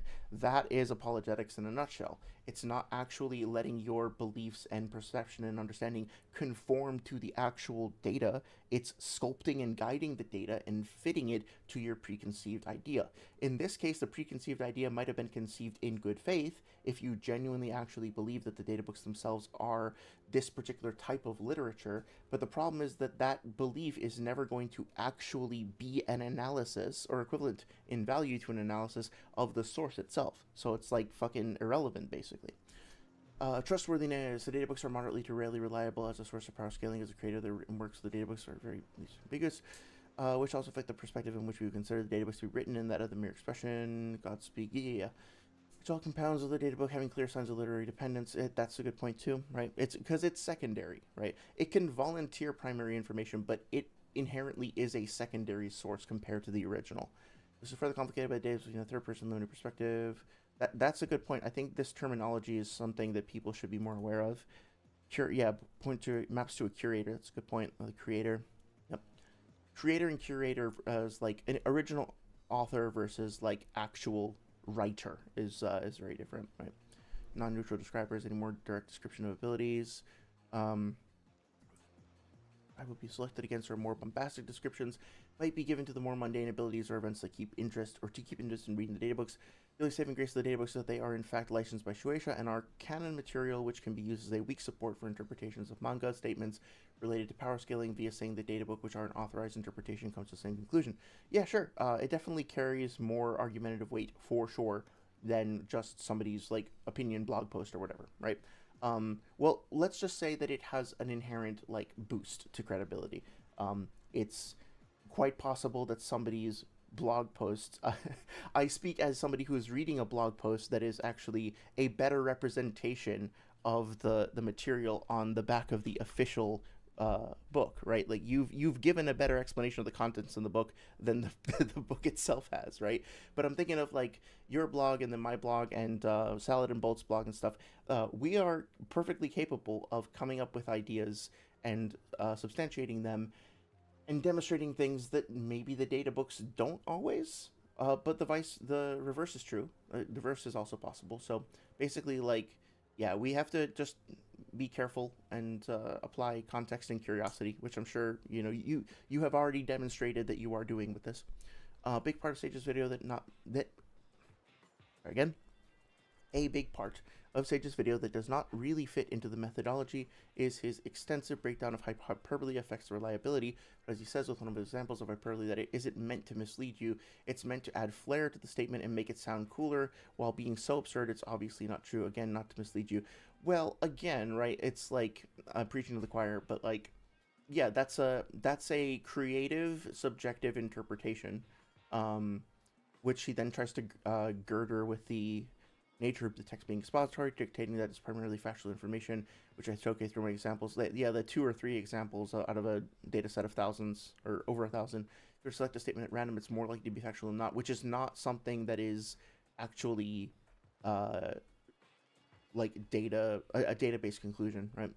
Because that's an inherent probability. It doesn't add an inherent probability. Like, the probability isn't inherent. It's a conclusion that you come to through data analysis, right? For any statement that you find being factual as opposed to hyperbolic, and inherent probability, inherent or otherwise, is not equivalent to analysis, which doesn't seem to at first glance to be mutually opposing statements, but yeah, definitely. X statement seems to be so absurd it's obviously not true. Like, how do you fairly evaluate that, right? And Sage could respond with, if you were to select a statement at random, it's more likely to be factual than not. This has an inherent probability for a statement that, yeah, taking this factual. Yeah, and like, I think you're kind of right on target with this, is that this is basically just gambling, right? Like, you're saying, I'm going to bank on this being more likely to be true than not, as opposed to investigating to find out whether it actually is. Lax, yes. Only finds a couple of figurative statements, or restricted John the Maven who kills combat. Thank you for the shout out. Thank you very much. I really appreciate it. This is made readily apparent if we apply this argument in just Sage's own example of Asakajaku and say the guy is just infinitely fast. There's nothing in Sage's standards that we could use to dismiss this as true. Sage has much like you can tell that you pulled a blue M&M. Yeah, well, that's the thing, right? I think we went over this, right? He starts off that section by saying, like, we have a bowl of red M&Ms. We already know that the bowl of M&Ms is full of mostly red M&Ms. So if we take a blue M&M out, then we know that doesn't mean that there aren't red M&Ms in the bowl, right? But it's like, well, if you already know, then you already know. But how did you get to that conclusion? How did you come to the decision that this is a red bowl of M&Ms? Like, I was trying to think of an analogy that I might be able to use in a debate, but it's like, you know, if we both are looking at this bowl, and you say it's a bowl of red M&Ms, and I say, why do you think that? And it's like, well, because it has like a big sticker on the side that is a red M&M. And look, there's a red M&M on the top. I just pulled one out. So look, I mean, like, clearly a bowl of candy, like, they're not going to label the outside of the bowl in a way that would confuse you or mislead you. And I clearly, like, I can see that there's a red M&M here. So it's a bowl of red M&Ms. And so I pulled out a red candy. And then you'd be like, oh, look at that. That's another red M&M. And I'm like, this is a Skittle, actually. No, it's more likely to be red M&M than not, because we already established that this is a red M&M, and like, that looks like a red candy, and it looks like an M&M, so it's red M&M. And I'm like, do you want to taste it and find out? Do you want to cut into it and see what the contents are? Look, I already established that it's a red M&M, so what's the point? I'm like, okay, well, here's a blue one, here's a red one, here's a green one, here's 3 or 4 red ones, and here's another green one. So is it really fair? Oh, then here's like a little hamster that snuck in here, and he's like making a fucking mess. Okay, so is it fair to say that this is a bowl of red M&Ms, or is it more accurate to say this is a bowl of mixed candy that a fucking hamster got into? Because at the end of the day, it's like, you can't just say, oh yeah, my definition of bowl of red M&Ms includes a hamster and also a bunch of other random shit, right? Including hamster shit. That no longer fits the definition. And so, like, if you have a bowl of red M&Ms and somebody dropped a couple of blue ones in there, then you can be like, okay, these are clearly the exceptions, let's get them out of there. But at a certain point, you have to acknowledge that, like, it might not fit your definition. And you can only recognize that if you dive into the bowl and get the fucking hamster out of the way. So, there you go. Many interpret infinite speed to be achieved in Boruto with timeless dimensions, or even sooner than that with other statements. Yeah, that's, I'll stop myself from rambling about that, but yeah. This fucking statement over here, flying Raijin transcends time and space, that's so frustrating. Limbo clones to be in a dimension at the furthest possible distance. Nurturing of guy just infinitely fast seems less ridiculous. Yeah, that's a good point. But this is the pernicious aspect of the apologetics, right? Is that if I'm applying apologetics to this fucking data book analysis, I frame my argument like this. I'm like, okay, the data books are inherently expository. They have the stated intention. They fit the style of writing. Therefore, I have established at a baseline from a foundation that the data books are inherently X. They are inherently expository reference text. Therefore, any given statement is more than likely to be true than false. Then you come forward and say, well, counter evidence, Temari blowing away the universe. I say, okay, well, that, part of my definition, I've considered that part of my definition is that there are going to be some clearly ridiculous things in there because they're just there for fun. But we can tell they're clearly ridiculous because they're clearly ridiculous, so that doesn't count. And then, this is where the strategy comes into play. Then you could say, but this statement over here, this statement about Itachi firing Waterfang bullets at the speed of light, that's clearly ridiculous. It's obviously ridiculous to me. And what I can do is say, now you prove that. Now you have to prove that because I already established my burden. I don't think it's ridiculous. It doesn't seem obviously ridiculous to me.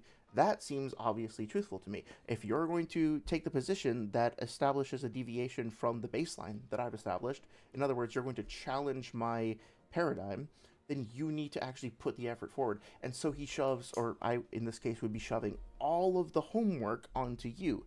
Now you have to do all of the work to try to establish why this thing is actually a reasonable exception.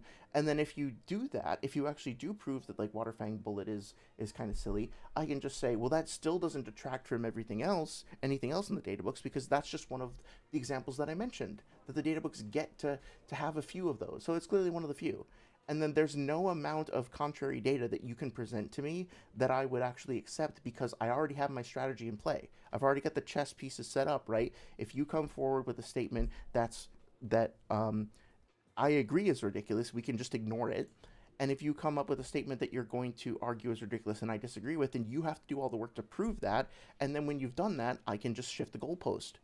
That is the problem with the discourse. That is the like infection that has been spreading in the community and making everything just gummed up with all this useless noise.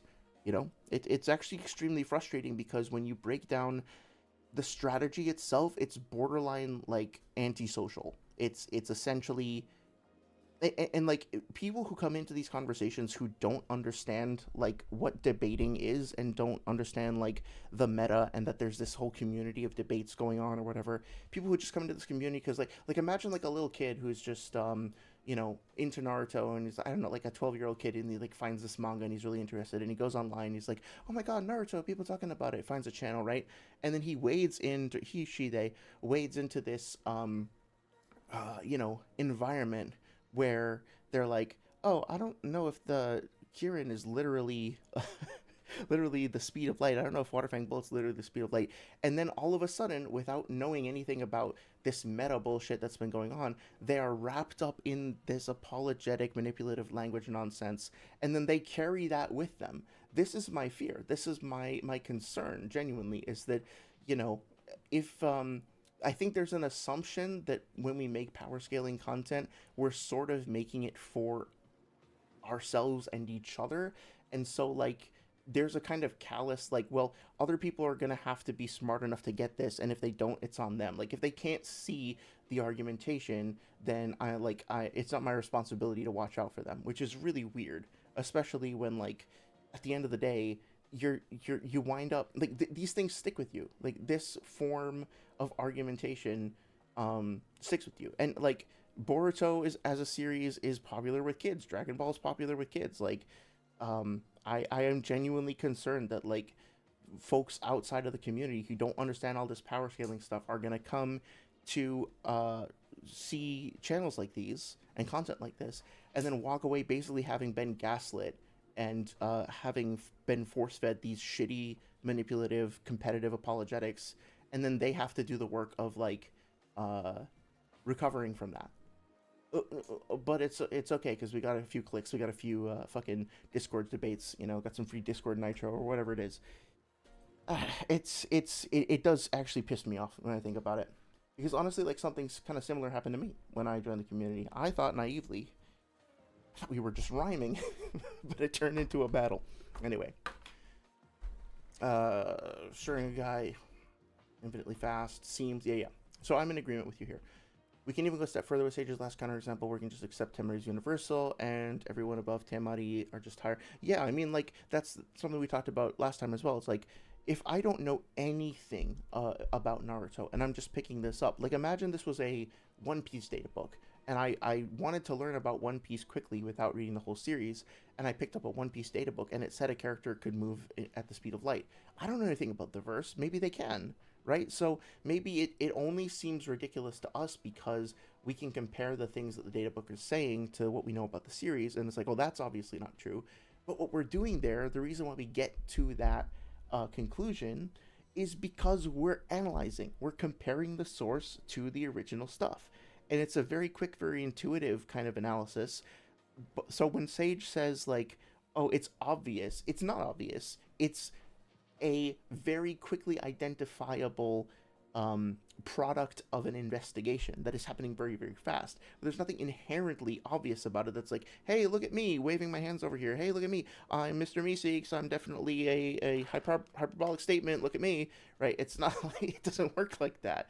We're doing comparisons. We're doing analysis. And so you really just do the same thing to the whole data books, and it'll get you to the understanding. But I don't want to do that. Just the case of Sage's personal incredulity. Yeah. Well, I think it's personal incredulity, but I think it's also what he will say. Do you actually say this over here? What he will say is like, it's obvious because we know that, like he said in the video, right? Like, it's obviously not the case because we know that it doesn't make sense for that character to scale that high, especially compared to other characters that she scales to.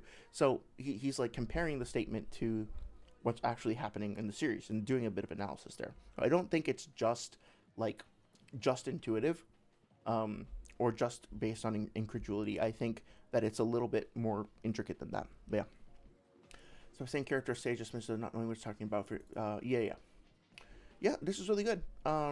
I appreciate you sharing this. Can I, when I've tried to leave hearts before, they don't show up, but let me go ahead and leave you a rating over here. If you're looking for any feedback, I would say, do I have to sign in? Okay. Just do that. Oh, no, let me take the time to actually write out a better thought out comment afterwards. But yeah, so if you're looking for any feedback, I think some people might find the formatting in the box over here to be a little bit harder to read. It was a little harder for my brain to sort of jump between sentences. So I might encourage you to like do something like this where you summarize the information in a succinct way, but then actually like break out into these longer paragraphs kind of outside of the table, as well as putting in links to specific timestamps in the video and stuff like that. But yeah, I think it's well thought out. It's well conceived and all that. I appreciate the shout out as well. Curious if Sage had any thoughts or responses to it, although I think I can probably guess how that went. But yeah, let me go back over the chat real quick. Don't care who it is. Discovery, no one can win. Yeah, so basically no one can win. Exactly, because it's about the, well, honestly, yeah, it's a lose-lose situation because the person performing the apologetics loses because they deny themselves the ability to learn the correct understanding of things, and the other person loses because they wasted their goddamn time and then is made to feel like a loser because of the like antisocial tendencies of the first speaker. Let's see, because anyone who has a counter argument for any kind that they can't get around it, basically, because they first need to get over this, which basically wastes time. Yeah, exactly. And the difference between somebody like Sage and somebody like Noodles is that, like, Noodles will also scream at you and insult your sexuality. Sage at least doesn't do that, but, like, that's the extra layer of the fucking, of the apologetics, is that, like, hey, if that doesn't work out, you can always fall back to just talking louder than the other person and making them feel bad about whatever you can think of, right? Like, doesn't work if it doesn't get under your skin, but like for some people it does. So, let's see. Let's go gambling. Oh, dang it. I've probably seen that thing like fucking 100 times at this point. It's such a great little vocal stem type thing. Dr. Strangle says, that just also made it more of an explanatory text, has zero understanding of that need to be falsifiable. Yeah, that's a very good point, right? I should use that term. in order for a hypothesis to have explanatory power, it needs to be falsifiable. You need to be able to investigate, and there needs to be an opportunity for something to potentially be wrong for it to have argumentative weight and like analytical relevance is one way to put it, right? If you start off the conversation, or if you start off investigating anything by saying this can only be true before you have started, it's completely vapid. Like, I'm petty, so yeah. I can. I was just sharing. My girlfriend doesn't. My partner doesn't really consume much hip hop, but for whatever reason, I've been listening to the beef between MGK and Eminem, like Kill Shot and Rap Devil, and I kind of got her into listening to Kill Shot anyway. So that the whole there was a line, and there's like, Slim, your old ow Kelly, ooh, now let's see who can out petty who, or something like that. It's great. Like, I am petty, so I just make a counter argument. Oh yeah, like well, that's the thing. Like, I've definitely seen younger folks come into various Discord servers, and let's just say that the older members of the community haven't really cared much about that fact, and hadn't really been acting in a very mature or appropriate way around the younger folks in the community. Part of the reason why I don't really spend a lot of time in various Discord communities, oh, okay, it's just because, I don't know, it's really weird. This sort of like callous hostility towards other people is really weird. How about No says also obligatory JP Databook doesn't say X to begin with. Yeah, it just says countless. Yeah, it's a good point. That's a very good point. Dr. Strangle says, I was trying my best to follow the table on the history skills side. Oh, okay, sorry. I think you mentioned that before, and I didn't quite absorb that context. So if you're specifically trying to, like, iterate on a theme or whatever, then, like to stick to a format, then perfect. Then ignore what I was saying, then this is just fine the way that it is. And you know, if I wind up giving you feedback, it's always like, this is how my brain works, and this is how I might like to have seen it, not this is an objectively... Like, if you want me to be like, oh, you used it apostrophe s instead of it without an apostrophe, like, if I find something like that, I guess you could say that's that's objective, but the rest of it is like whatever. Just food for thought. Cool. Oh yeah, that's probably fair, Shinigami. I'm not gonna read that out loud, but yeah. Anyway, so with that being said, yeah, this is kind of cool. We took an hour on this, took an hour on the intro, so now we can transition directly into the fucking Databook stuff. I might forego the live book thing if I can't get this clip to work, but let me try one more thing. Okay, so we're gonna go Shadow of the Dancing Leaf, Fang over Fang. Let me figure this out. Shadow of the Dancing Leaf is there. Shadow Clone, an Imitation, Mist Servant, Blade of Wind. Here we go. It's a great place to start. So let me see if I can get this working. Bear with me 1 second. In theory, this other clamp should be what I need.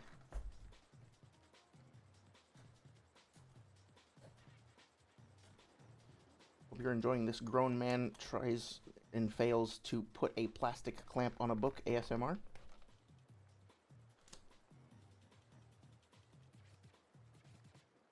And that's not working at all. Okay, cool, super awesome, fantastic, fun times. Oh man, I tore the page. Fuck, this is not going well. Alright, whatever. I'll get as close as I can, and then, you know, for next time, I'll find something else. 3, 2, 1, video. 3, 2, 1, video. Thank you. Okay, cool. So yeah, I will leave descriptions in the or timestamps in the description. This is the first Databook skill issue. Yeah, Dr. Stengel, I need to get some like actual clamps. As you can see from the top over there, I have this plastic clamp. It's sort of working. This other clamp that was not working at all. The problem with this is that it's great initially, but then to actually turn the page, you have to kind of like take it off and shove it under, and like already damaged one of the pages, so it's like not ideal. And of course, I actually want to be on this page. So what I should do is just get scans and use those like a barbarian. Or sorry, like a person who's not a barbarian, actually, like a person who's in the 21st century instead of doing this. But whatever, this is fun. So let's go. We got page 172 over there, and we can tamp this down over here. Perfect. Totally professional, excellently polished. Let's go. Okay, so page 172, first data book. Blade of Wind. User is Baki. We got this over here. Actually, let's bring this down just a little bit. That way you can see it a little bit more clearly. Okay, perfect. Yes, Techno Barbarian. Dude, have you seen Techno Viking? Do you know what I'm talking about if I reference Techno Viking? That came up on my feed this morning after years and years, and I was like, oh shit, this is a bit of a blast from the past here. Okay, so, behold the blade-like squall. This is Baki's pinpoint slashing strike, where he emits chakra from his fingertips and materializes into an invisible sword that assaults the enemy in a gust of wind. If the sickle weasel technique can be regarded as a swarm of wind kunai, then this jutsu is an uncatchable, unavoidable longsword, right? So, a couple of things. Behold the blade-like squall. So this is an example of a simile. This is not expository writing. Expository writing. Pinpoint might be accurate. Slashing strike, I'm not sure if it actually slashes. It might be slashing. Emits chakra from his fingertips, that's fine. Materializes into an invisible sword. I'm not sure if it's actually fully invisible or if you might be able to see some chakra on it. Right here on the page, you can kind of see it doesn't really look like you can really see anything, so it might actually be invisible. And then, you remember, like, the Zetsu statement, if the left eye has the strongest physical attack, then the right has the strongest genjutsu, or however the fuck it actually goes? Well, this is a great example of another phrasing that's along those lines. If the sickle weasel technique can be regarded as a form of wind kunai, then this jutsu is an uncatchable... Right? It's creating a parallel. It's saying, like, it's a... Is it literally an analogy? I'm trying to find the term. If you've taken, like, you probably would have taken tests in school where they say, like, if this is to that, then that is to that, right? It's like, you'll have, fuck. I wanna actually look this up. I think it is an analogy. X is to Y as A is to B, or whatever. Yeah, it's an analogy. And you'll get quizzed on that and be like, red is to fire hydrant as blue is to, and you can put like ocean or something like that. Or wing is to bird as fin is to, and you can put fish, right? So that doesn't mean that, like, these things are necessarily equivalent or equal, but it is setting up an overall comparison. Chakra is normally invisible, says how about no? If it's visible on the page, it's usually for the sake of the viewer, unless the character specifies, at least in part 1. That's a good point. I was trying to think of, like, when Asuma puts chakra on those, like, kunai knives or whatever they are, you can kind of see the outline of the chakra around it, but you're right, that might be more of a, like, part 2 invention, so that's fine. The only real mistake here that I would discourage people from making is then this jutsu is an uncatchable, unavoidable longsword, right? Because, if I were to argue for Baki in a debate, right, what I would do if I were using the same meta that other people are using about, like, Waterfang Bullet for Itachi, is I would say that Baki has an unavoidable, uncatchable longsword, and I would just say that is the case because this phrase appears in the inherently expository reference text of the Databooks written by Kishimoto in an official source. And then I would say, since that's official, it would be up to my opponent to demonstrate that that's not the case. Can you go show me an example of Baki, like, not actually, of this not being the case? If you can't, which is, like, low-key and no limits fallacy, but, like, if you, and an argument from ignorance, kind of like blending into one another. But, like, if you can't do that, then I win this point because I've established the inherent credibility of the Databooks, right? So you have to fucking agree with this, otherwise the burden of proof is on you to disprove it. Now, just to be very clear, don't do that. Don't do that. That's not cool. I'm identifying a strategy that people use in debates that they should not use. But if you can understand the problem with that style of debating, of that style of argumentation, just apply that to literally anything else. Somebody comes at you and is like, oh yeah, Itachi is the speed of light because it says so in the databooks. Okay, what you can say is, if you use that same kind of strategy on the databooks in general, this is where it leads. You can evaluate not just the veracity of the data book of the data set, but you can also see whether the strategy itself is consistently reliable. And this is what I mean, and I think other people say the same thing.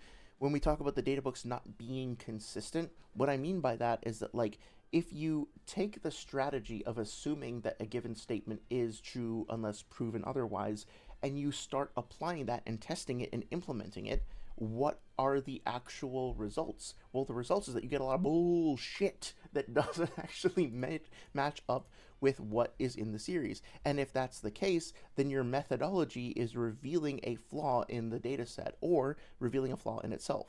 So, like, fucking. Anyway, oh, before this invisible blade, even Gekko Hayate from the elite boasted by Konoha was cast down, unable to perform any technique at all. Okay, that's fine. Right. Some of it is fine. Some of it's fine. Let's see. Chakra is normally invisible. Dr. Strangle says, me and my physics paper, explanatory text, it's like 25 megapascals.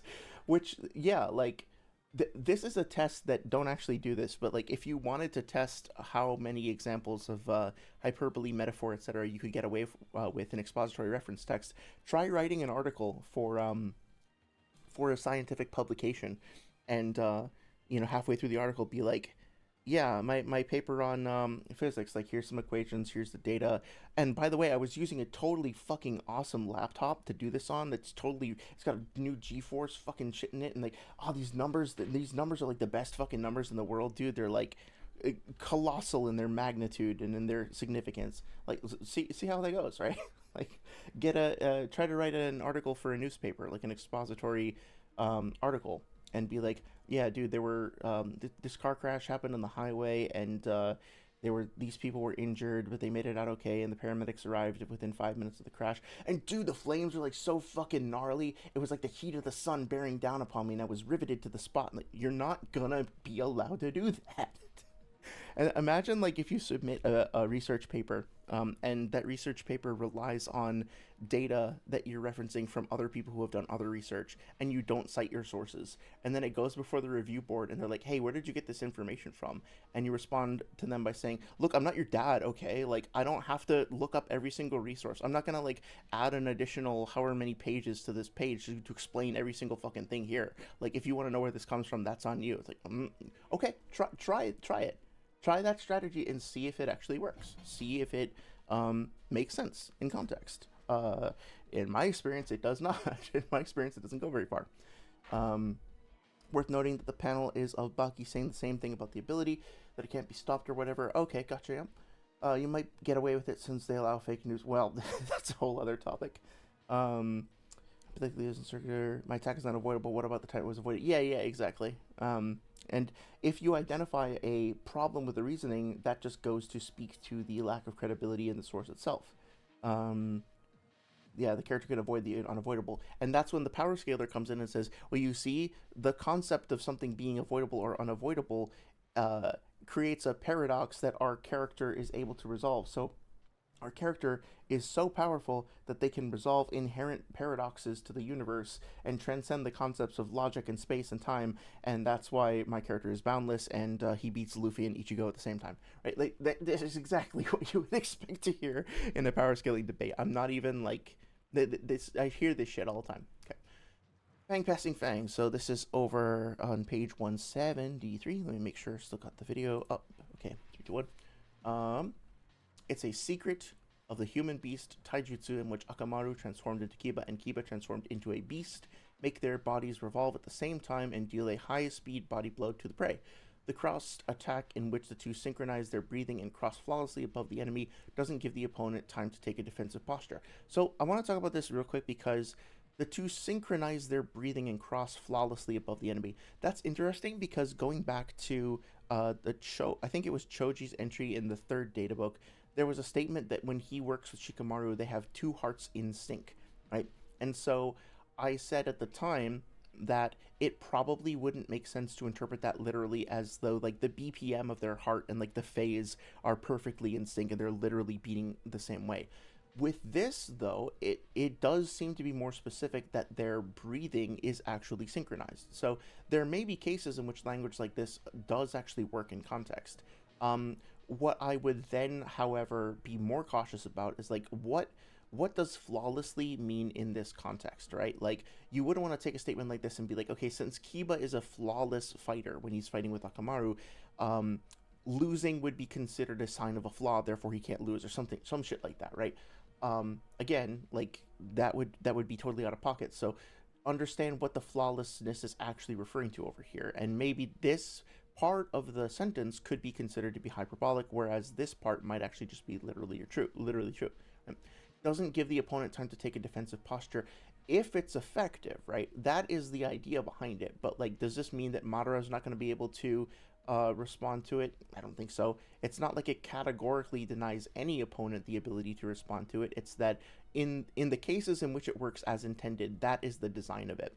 So that's a good way to think about a lot of these jutsu entries, is that they're not objectively reporting how the jutsu necessarily works all the time. They are describing the design and intended implementation of the jutsu, right? So if Baki manages to pull off his jutsu and it's effective, his opponent won't be able to see it, and it'll strike as if it's like an invisible blade. But fucking, if the Raikage is there in V2 with his armor on, I don't know if he's necessarily getting through that, right? So it doesn't mean like it's a surefire thing. Moreover, its power is so disruptive that it shaves off the ground and smashes even rocks in small pieces. So here's something that I think came up in a conversation I was having with Timauri, if I'm saying that right, in Eon's chat recently.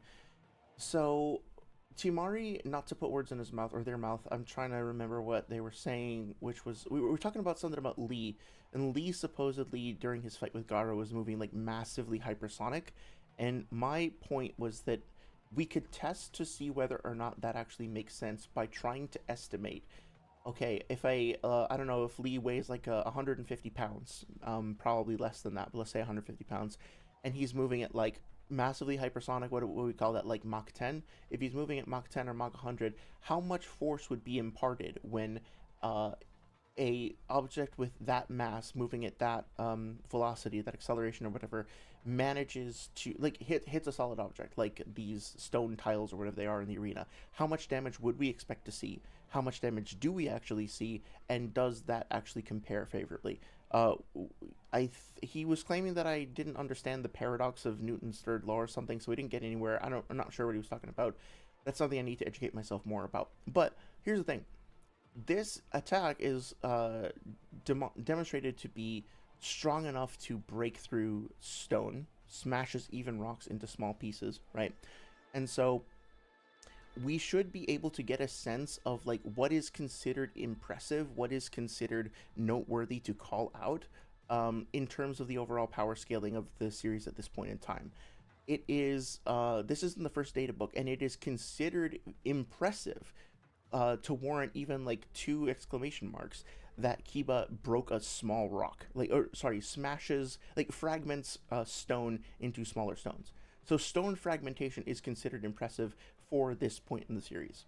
So add that to, keep that context in mind as we go forward. Like the data books like consistently call out like breaking rock as being like, oh my god, you won't believe how fucking strong this dude is. He broke a stone in half. Like, and we're talking about like the light fang bullets being like gallon-sized water globs that are moving at the speed of light that should be like going off like nukes, right? Like characters around this this part of the series should be capable of country level fucking water fang bullets, but apparently Kiba is still impressive for doing this.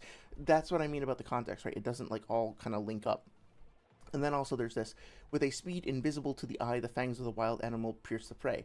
Not categorically, they don't necessarily do this against anybody, and invisible to the eye is like, I can just hear like somebody like Key made an argument that since, I think Key made an argument that in part 1, when Naruto goes to save Inari from those 2 thugs, they say that he moved faster than we can see, or we couldn't even see him move, and therefore Naruto can move faster than the human eye can process.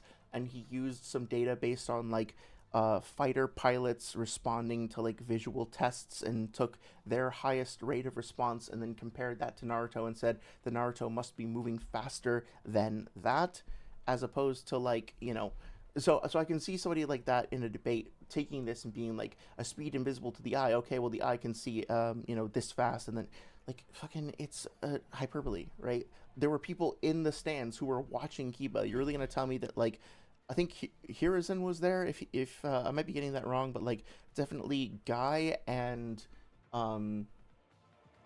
Gara and Kiba, not Kiba. I mean, like all those Jonin and Chunin were there, right?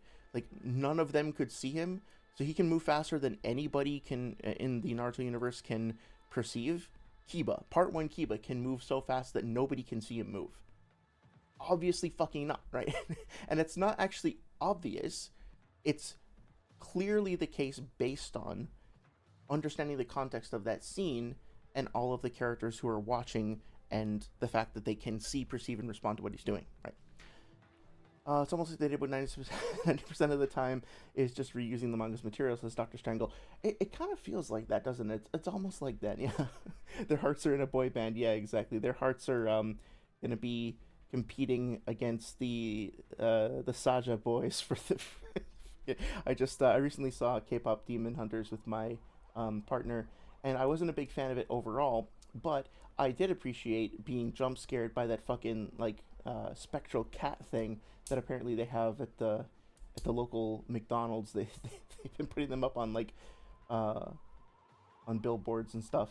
And I do very much like that cat and his constantly like, I forget what he was doing. He's always like tipping something over or whatever. If you've seen the movie, you'll know what I mean. But yeah, I guess I just self-reported that I've eaten McDonald's in the past little while. Oh no. Synchronizing breathing is just not there. Oh, it's not there at all. What the fuck? Man, the translators really took some liberties, huh? Question relating to that. Would you accept Jirobo's arm being 99% speed of light because he can yeet Choji because conservation of momentum? Well, that's a good question. I'd have to look at it in context.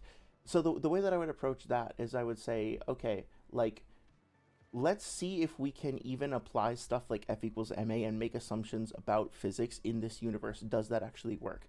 Because if we did a calc on Choji's interaction, or Jirobo's interaction with Choji there, right? And we came to the conclusion that he would have had to have been moving at 99% the speed of light in order to pull that off. That to me is such a dramatic outlier, such an extraordinary claim, essentially, that I would immediately want to go and do more testing because it seems really out of the ordinary. If we consistently did a bunch of calcs like that and found that consistently across the series that this was consistently consistent, then I might have to concede that okay, maybe Jirobo's actually moving at the speed of light there. But does that, or 99%, but does that actually make sense given other things that we see? Something that's interesting about this as well is that, like, if you genuinely believe that Kiba's fucking moving here hypersonically, difficult for the average human eye to track. Let's say that like Shinobi can see things faster. Let's take this as the human eye, and let's just say that this puts him at massively hypersonic. That has implications for Naruto's durability as well, because he's getting wounded, he's getting bled by these attacks, but at the same time, he's still surviving them. Like, he's not coming out like getting vaporized, right? So that does actually give us some data about his durability. Now, what we can do is we can start building a data set by comparing Naruto's durability anti-feats and then looking at the other attacks that manage to cause him wounds and see if this actually checks out. So, for example, Naruto can pierce his own hand with a kunai. So if that kunai, unless he's like, I mean, and this is kind of the trouble with power scaling in general, because what I was going to say is that if he stabs his own hand with a kunai, then you could say, oh, well, how his arm probably wasn't moving all that fast, but then you could catch that and say, okay, well, actually, maybe that means that Naruto was moving so fast when he stabbed himself with the kunai that it was relative to Kiba's fangs over here, right? So it's like, any given feat or anti-feat could potentially count for or against a position depending on the context, and you could use this as a durability anti-feat to then apply retroactively an interpretation of Naruto's durability to all the other stuff, or you could get your data from those other instances where he gets hurt and then apply that understanding here. And whichever order you do things in can change your perspective, right? It's like reading a sentence backwards or forwards. So, sometimes maybe it's a bad analogy, but especially since some words are palindromes. But like at the same time, it's like this is why, on the one hand, I'm not a very good power scaler because to me, to be a good power scaler, you kind of have to keep all the information in your head and put it all together in a grid and compare everything against everything else in order to come up with a reliable answer. But that's also why I get frustrated when other people come up with takes that I think are too easy. And my answer is like, this is just the tip of the iceberg. You have to do so much more research to actually get a clear answer here. So, probably being singularly unhelpful, I apologize. But it's just, every time I think I have an answer for something, I can think of like a counter for that and then a counter for that, and it's like it goes nowhere. It's just like constantly spiraling.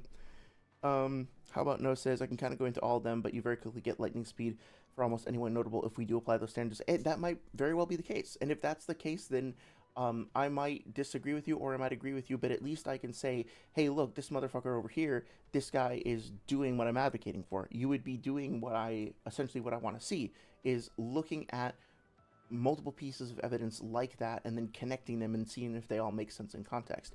If you're gonna get the characters to lightning level or to speed of light level or something like that, that's the sort of argument that I would be inclined to accept. That's the sort of thing that I would support, because at least, even if I'm personally skeptical of it, even if I like don't like the implications, I can at least say, hey, that is a well-made argument based on good data analysis, and I can celebrate that part of it, right?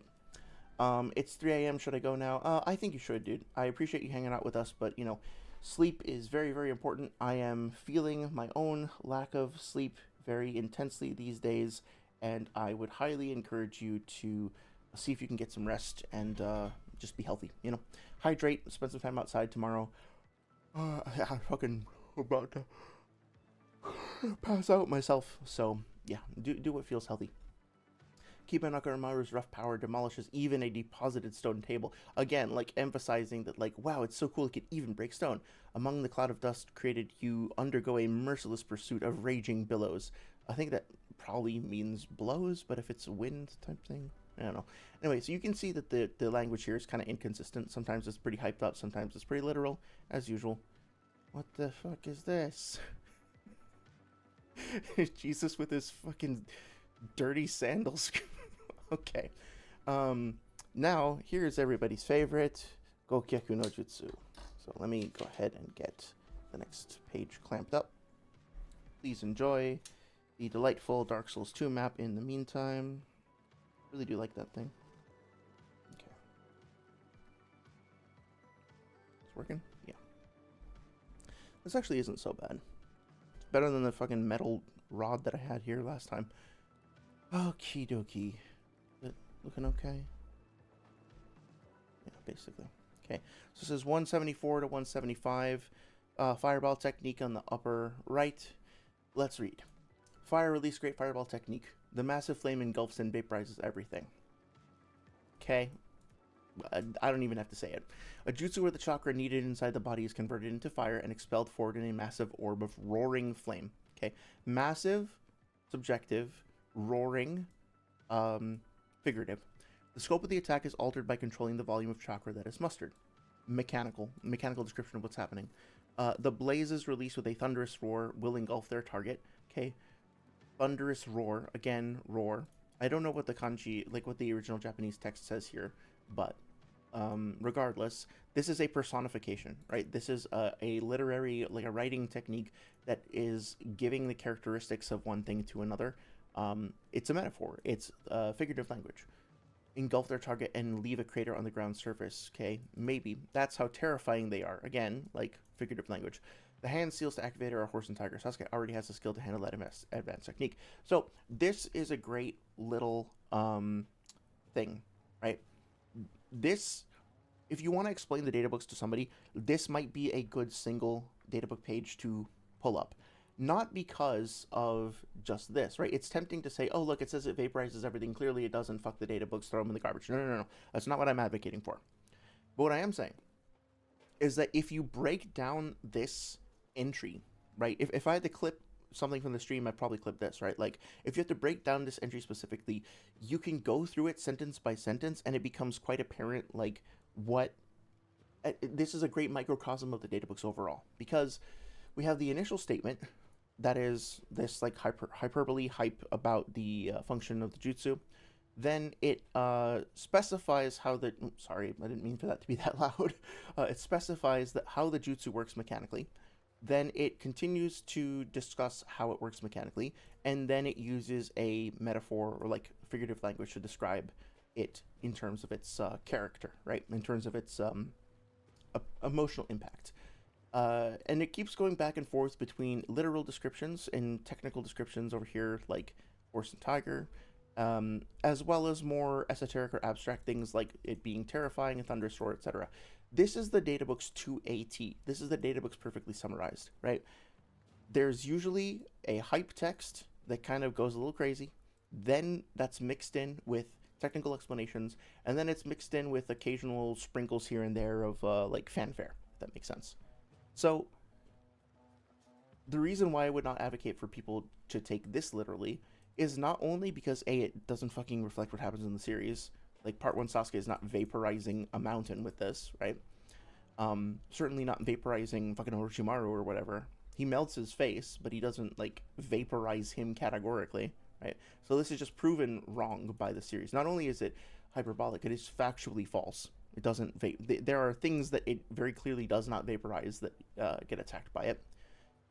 But also, like, it's useful and meaningful because of all of the individual pieces of information that you can glean, right? We can learn the technical consideration of how the jutsu works mechanically, while also not being fooled into thinking that it literally defeats anything and vaporizes it, and assuming like universal vaporization AP, right?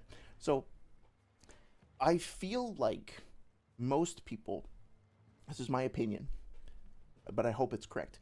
I feel like most people who can read the series and understand the series would be able to look at this and understand why we shouldn't come to the conclusion that thunderous roar, that the fucking fire isn't literally roaring.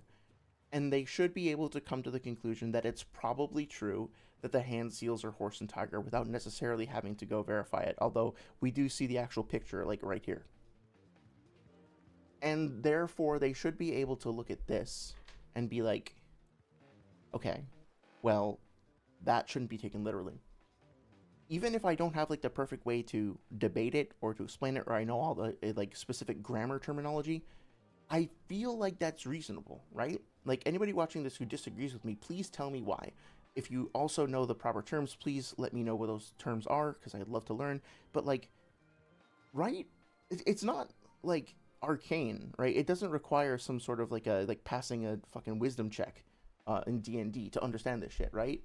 It's all very clear. The stuff that's, you know, that this is a mixture of different types of information, right? It's not like some sort of secret hidden knowledge. So when people, specifically like Sage, use extracts from the Databook in their videos, like the Kakashi one and not this one, I have to wonder. You know what? I'm gonna stop like speculating and being coy about it. I think that, in my personal opinion, that this shit is deliberately cherry-picked. Because if you've actually read through the Databooks, you'll know about this. This is one of those, like, very popular, very charismatic, so to speak, entries. So if you're putting together a video where you're explaining whether or not the Databooks are relatable, and you choose to avoid using ones like this, but you choose to use the ones like for Kakashi and Asakujaku, there's probably a reason for that. And the reason is probably because you're picking things that support your argumentation and skirting ones that don't support your argumentation. Prove me wrong, please. I would love to be proven wrong because I don't like being so cynical, but that's how it seems.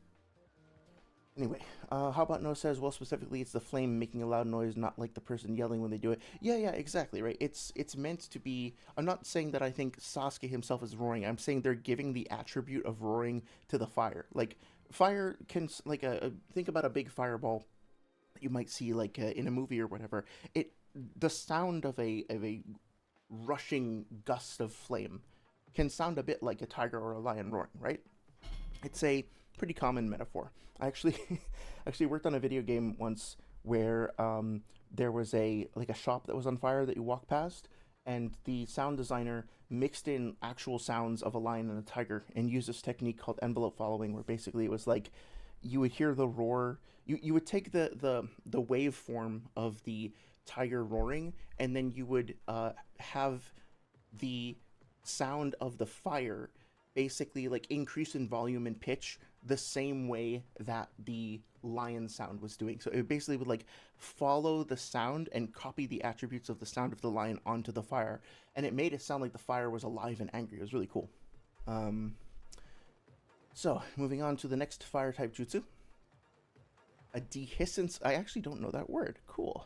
To learn something new. Dictionary. So I would like to point out that I am using a dictionary that is not behind a paywall, although it does have creepy ads. Dehiscence, the release of materials by splitting open of an organ or tissue, the natural bursting open of capsules, fruits, anthers for the discharge of their contents, the bursting open of a surgically closed wound. Oh, holy shit. This is an awesome word. I never knew about that. That's really cool. See, you can learn things. You can learn things from the fucking data books. A dehiscence of raging flames, the fiery petals dance into the air. Okay, so again, fiery is fine. The petals aren't literally dancing, and dehiscence is like pretty vivid language as well. Then a simile, just like a balsam bursts open when touched, the flames spat out of the caster's mouth. Spat is fine, but this is not literal. Will fly wildly, figurative language, in every direction, assaulting the enemy. In addition, the flames are controlled by one with chakra, so avoiding them all is extremely, distressingly difficult. This jutsu is a beautiful thing to see, but it hides fierce might and power. He conceals a shuriken among the rampaging flames. Together with those flames, a shuriken is also controlled through chakra. So, very interesting details about how the jutsu works that I don't think are actually revealed in the series. I don't think... it might be the case, I'm just forgetting, but I don't think that the series actually tells us specifically that he's controlling all of the flames after the fact, one by one with chakra, as opposed to just like launching them out Danmaku style, like fire and forget projectiles. So that's really cool. You can learn things. You can learn useful information from the databooks, but also like the databooks are supposedly mostly accurate, mostly non-figurative language, but like, look, in this one entry over here, right, which is even a minor entry, this is arguably figurative, this is figurative, that's 2, 3, 4, 5, every direction's probably hyperbole 6, maybe 7, fierce might and power, that's iffy, let's say 8 there. The jutsu is a beautiful thing to see. It's like, okay, according to who, this is not expository writing. So there's arguably somewhere between 5 and 8 instances in this one little blurb, right? So that's why you have to do like cast a wide net when you're doing data analysis, because we can come across individual entries that have literally no problems. They are all 100% accurate. And then we can come across these where it's like there's 3 or 4 sentences and there's 5 to 10, 5 to 8, whatever, uses of figurative language. So this is why just like a tiny data set of like, I don't know, 10, 20, 30, 40, 50, like even 100 is not really enough, right? You gotta really cast a wide net when evaluating this stuff. Let me check chat real quick. Also, vaporizes everything is not what it says in Japanese. It says it's burning it completely, like all sides. Oh, okay. So, like, it's not that it would vaporize anything it came into context with. It's like the everything is more of an all-encompassing qualifier applied to the thing that gets hit. I think I understand. The hisses isn't there in Japanese either, just says explosion. Wow, they're really creative, huh? Balsam ain't there in none of the figurative language. Does call it beautiful, I guess. Doesn't say distressingly. Doesn't say trolled. I didn't think it said trolled.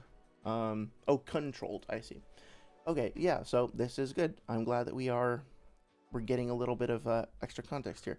Out of curiosity, I want to see if I can just... I want to check on my phone. Obviously, this is not super reliable. I'm just out of curiosity, curious what it says. So, okay. Yeah, so like exploding flames, flowers of the fire dance through the air. It does say, like the balsam seeds that burst open when touched, flames spewed from the caster's mouth in all directions. The flames fly wildly, attacking the... Each flame is controlled by chakra, making it extremely difficult to avoid them all. It may look beautiful, but it is a technique that harbors terrifying power. Wildly flying flames. So yeah, I mean, like, this is just fucking Google Lens on my phone. I have no idea how accurate it is, but it's interesting that some of the things seem to have been carried there, and some of them maybe not so much, not so accurately. Okay. So I think I bumped the mic. I gotta stop doing that. Hopefully it wasn't too loud or obnoxious. TechScott 8 is indeed controlled and regulated. Oh yeah, no worries. And like, I'm not trying to second guess you necessarily. I'm just curious to see like what comes up, to see if my translation software is reliable, which it sometimes is, sometimes isn't. I will say, when I went to Japan, I was able to get along just fine by you know, typing things in and having people like using voice recognition to get around. But that being said, you know, saying, I would like to find the bus, please. Densha wa doko desu ka? Toire wa doko desu ka? Onegai shimasu. Like, this was not maybe as complex or as nuanced as something like literature. So I don't know if it would quite transfer over. Anyway. Fire release fire dragon jutsu. The swift flames assault in a straight line. That is fine. Quite like the... Okay, so another simile over here.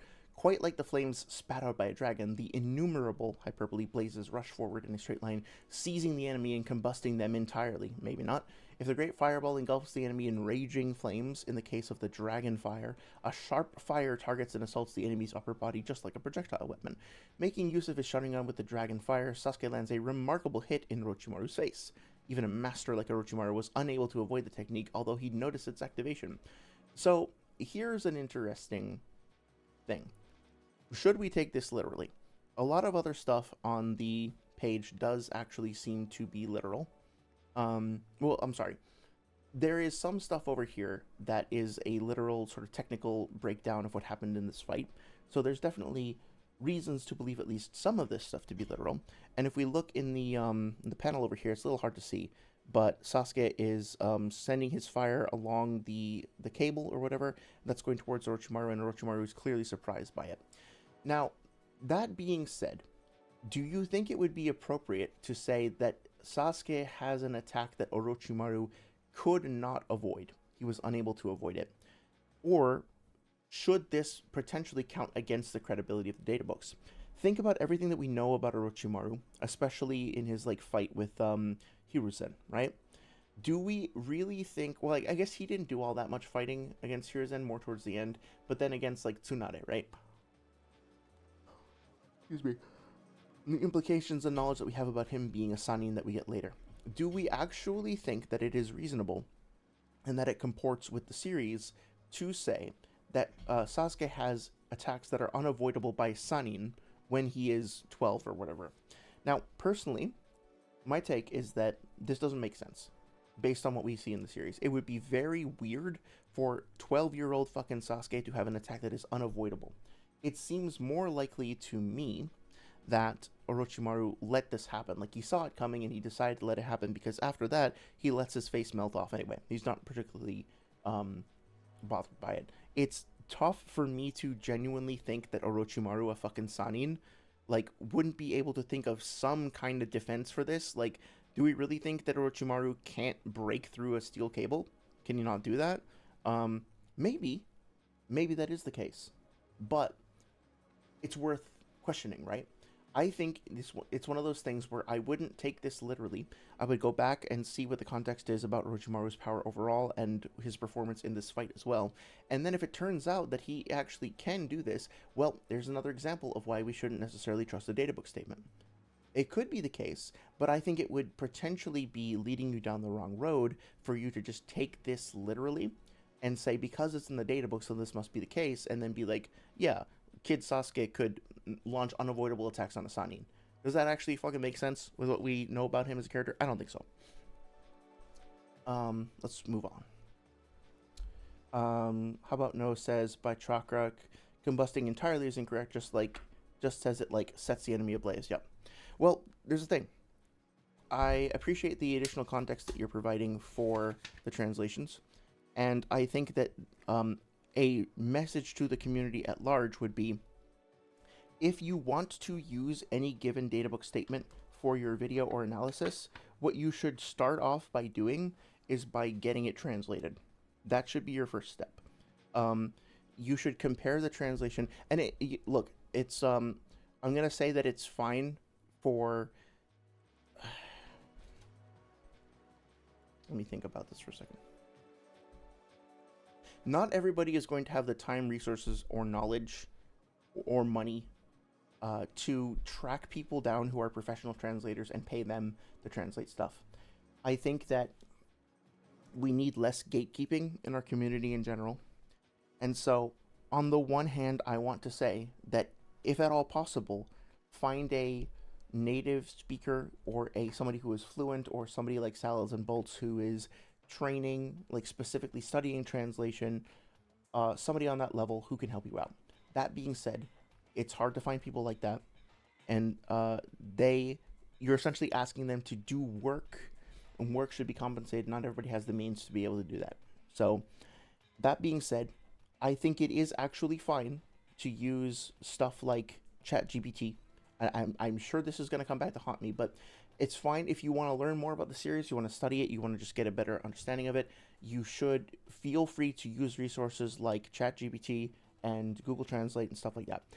Preferably get a few different translations, especially if the software is free. Get a few different translations and compare them.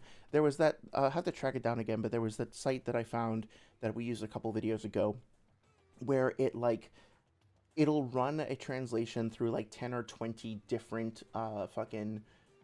translation services, and then it'll give you a summary of all the different variations and show you the reliability of each one. That is the best way to do it. That will get you somewhere. It might not get you the same overall quality of like having a bespoke translator go through it and explain every single thing. It'll get you somewhere. It's still worthwhile. I think, especially since the resources now are they're not perfect by any means, but they're better than they've ever been. I guess I think so. And there are plenty of them. Go translate the stuff using whatever tools you have available and compare it here.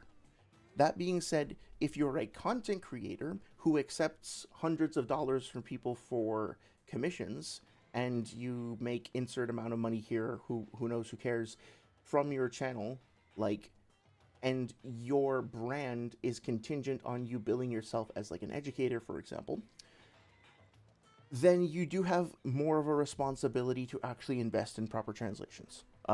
If you can afford it and you are providing a service and you are on a public platform, distributing that information and shaping people's opinions and providing them a platform of data that they then are going to use and propagate, then the onus to make sure you get your shit right goes up. Like, the more influence, the bigger of a platform you have, the more responsibility and care you need to demonstrate for the effect that your work has on your audience. So, if you're a random person who just wants to learn more about Naruto, please feel free to use the tools. Whatever tools you have, any tool that you can find is better than none. So just use them all. Use many. Use figure them out through trial and error. Figure out which ones you find to be the most reliable and why, and just do research however you can. If you are a content creator, please consider taking some of the money that you have coming in from your videos, and if you can afford it, please consider hiring translators who are professionals to do some of this work. because in addition to just getting like a human touch and like the actual like context from somebody who might understand the nuance better than a machine, you're also just putting more solid, reliable information into the community. Like you're investing in the community, and that community will return that investment to you. So I think it's a win-win for everybody to do that. Combusting entirely. How about no says, genuinely, even just doing a quick Google Translate and putting the OG text on screen is fine by me, so long as you make it clear that, like, this is what you're working with. Yeah, absolutely. Vis-a-vis putting out if someone is knowledgeable enough, feel free to correct me and I'll pin it in is fine. Yeah, that's fine too. I'm trying to be careful and be fair with what I've said, because I've definitely been critical of people like Sage putting up translations that aren't cited and aren't given credit. And then I've done this, for the Kieran video, for example, like I spent a good chunk of change hiring a bunch of different translators to take a look at that page. I spent a good chunk of change, that's a weird phrase. I invested some money in Salad and Bolts to do the Momoshiki translation and analysis as well, because I do want to, like, just like commissioning the art for the channel, I want to, like, invest in people and give them a chance to, like, I don't know, it feels nice to be able to kind of invest that way. I don't know how else to describe it. But that being said, like, I happen to have a steady job, and I happen to have some money saved up, and a like reasonably steady income and stuff, and not everybody does. Like, some people who might be engaging in the Naruto community, like I said, are younger folks who not even have an allowance, let alone a job, right? It's like, I can't expect everybody to be able to pay their way through just, like, to pay entry into this stuff. So on the one hand, I have been very skeptical of ChatGPT, and I've been very skeptical also of just saying, like, well, I had a friend translate this. The reason why I'm skeptical is because I just want to make sure that A, that people are getting the right information, and B, that people understand where the sources are coming from for context. But it would be, I think, unfair for me to say that, like, if you can't pay your way into getting a translation, that your shit doesn't count. Or if your friend that you're having help you out, like, he's not professionally trained or whatever, then he doesn't count. It's just, try to use the best, like, tools that you can, and try to be honest and transparent about what those tools are so that people have the context. But use whatever you can, right? Like, fuck it. The information should be democratized. It should be freely available. So, fuck it. Yeah. Trying to be fair. The immobility jutsu that binds with an invisible force. Temporary paralysis technique. Tiger ones. A jutsu for physical restraint, quite as if the opponent had been tied in invisible steel ropes. This is a basic ninjutsu, usable even by getting class, but its intensity will vary greatly according to the caster's level. In addition, depending on the caster, the jutsu can be cast on every target at once, and won't fail a shinobi during his missions. Okay, so mostly accurate description, but again, like, it starts to kind of veer off course. It sort of like starts drifting into into oncoming traffic here with the jutsu can be cast on every target at once. Okay, so, like, how far does that extend, really? Let's not do an NLF there. Before this jutsu, even the giant tigers that showed up in the Forest of Death became incapable of movement down to their whiskers. So, again, it's interesting to note, I think, that restraining 3 big cats is considered pretty damn impressive. I don't forget if Anko's a chunin or a chonin at this point, but I think she's a chunin. But either way, this is impressive enough to call out, like, dealing with 3 fucking cats. So I'm being a little tongue-in-cheek, but you know what I mean. Okay, so people keep bringing up the Temari blowing away the universe thing, but there are a bunch of Temari statements that are kind of goofy that are worth talking about. So, sickle weasel technique, Kame Itachi no Jutsu. For those who didn't know, Itachi's name literally means weasel. A whirlwind of blades crowned with a bewitching name. Okay, so it's very, very figurative language. This bold move is Temari's speciality. By freely manipulating the gale brought forth by her giant fan, the many air currents collide and create vacuum pockets. So again, figurative language combined with a technical explanation of how the shit works. The person enveloped by this gale is assaulted by countless invisible blades, hyperbole there, carving up their body. Also, the strong wind power will blow away all incoming projectile weapons and will even make the opponent unable to stay on their feet. Again, like, should we apply this categorically? I don't think so. I think there are probably some projectile weapons that, if applied with enough force, might be able to get through this. Depends, right? We shouldn't necessarily assume that this applies universally. The invisible blades created by the air turbulence slash at the surface of a large tree. Oh, excuse me. Oh, fuck. The sounds echoes like an extremely that sounds echoes like an extremely sharp knife. Probably a little translation quirk over there, right? Let's just do a couple more. I think I'll round out the three hour mark. Um, Body replacement technique. That body, in an instant, it changes into a block of wood, taking the enemy by surprise. In an instant, does that necessarily mean that, like, it's instantaneous, transcends the bounds of space and time, blah, blah, blah? No, I don't think so. With this technique, one replaces their own body with a block of wood or something the moment an attack lands. This creates an optical illusion, making the enemy think the attack was successful. From this, the user can use the lapse in the enemy's attention to attack or flee from the battlefield. It's a basic ninjutsu, even taught at the academy, but it's a useful art that can be applied in a variety of situations. Yoshi's magnificent body replacement technique, Naruto saw nothing else but him being hit by the attack. So I think this actually gives us some insight, and this is why it's important to read the data books to understand the language that they use just in general, right? Because we were talking before about, there was some jutsu about, like, this thing happens instantly, like the blade of wind is an instant attack or something like that, right? But oh no, I'm sorry, we were talking about, like, the fang over fang, like, couldn't be seen by the human eye. That's what I was thinking of. Okay, so this specifically mentions that the attack itself creates an optical illusion. So if we accept this as being like a technical explanation of how the jutsu works, then I think it's probably fair to extrapolate from that there may be a precedent for us interpreting other things, like maybe not.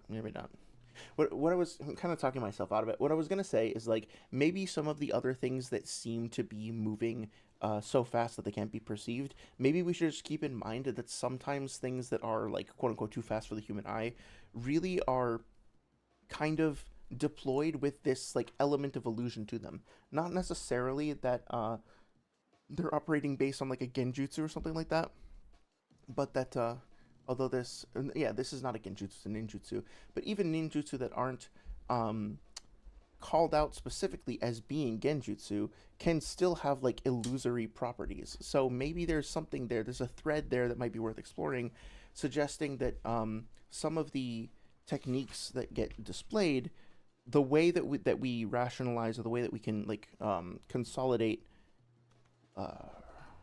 them being so fast that they can't be tracked by the human eye, is that they have this, like, illusion property to them. Now that's a very vague kind of thing that I'm sure doesn't go anywhere in a debate, but I think it's like, if you keep your eyes out, or, like, eyes open for statements like that, it kind of clues you into how the verse itself is constructed, as opposed to just being like, fucking, we need to take this literally because it's in the data book or whatever.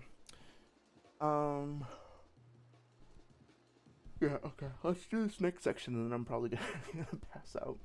How about No says, also depending on the user, it can be used on multiple people at once instead and won't fail. It's indispensable instead. Okay, yep, appreciate that.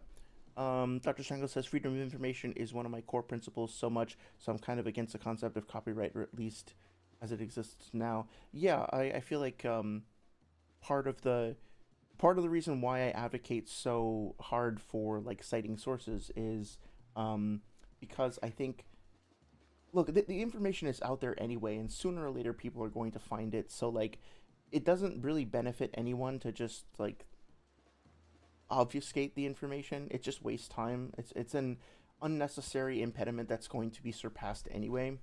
So why not just make it easier for people to understand and cut to the chase, and then, like, you know, don't hoard information. Like, share it, be transparent with people, you know. I don't think that's too much to ask. Body replacement technique, yeah, okay. Parasitic destruction insect technique. 1,000 insects engulf the enemy like a benighted cloud of mist.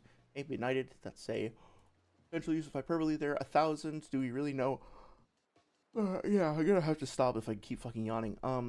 Do we really know it's literally 1,000, or is this potentially hyperbolic as well? This Hiden Jutsu is transmitted within the insect-handling Aburame clan and involves introducing insects into their bodies at the moment they are born. Is it literally the exact moment? I don't know. The caster allows those countless bugs, really, to parasitize them, I think it's supposed to say, and continually feed on their chakra in exchange for what they are expected to handle, in exchange for which they are expected to handle any and all combat situations that going on a mission entails. So I wonder also here if there's a thread, like, I should send this to Abstract, because we've talked before about, like, how chakra works. And I wonder if this kind of implies that there is always like a little bit of chakra available in the Aburame clan's bodies. Like, are they always molding a tiny bit of chakra or something to sustain the bugs? That's kind of interesting.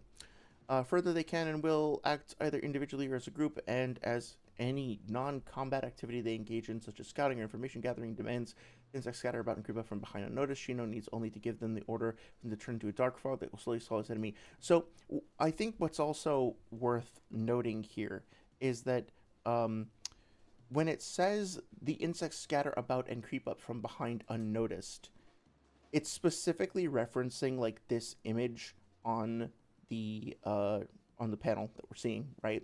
And so maybe we're supposed to interpret these statements as specifically describing what we are seeing, as opposed to general category statements about the jutsu themselves.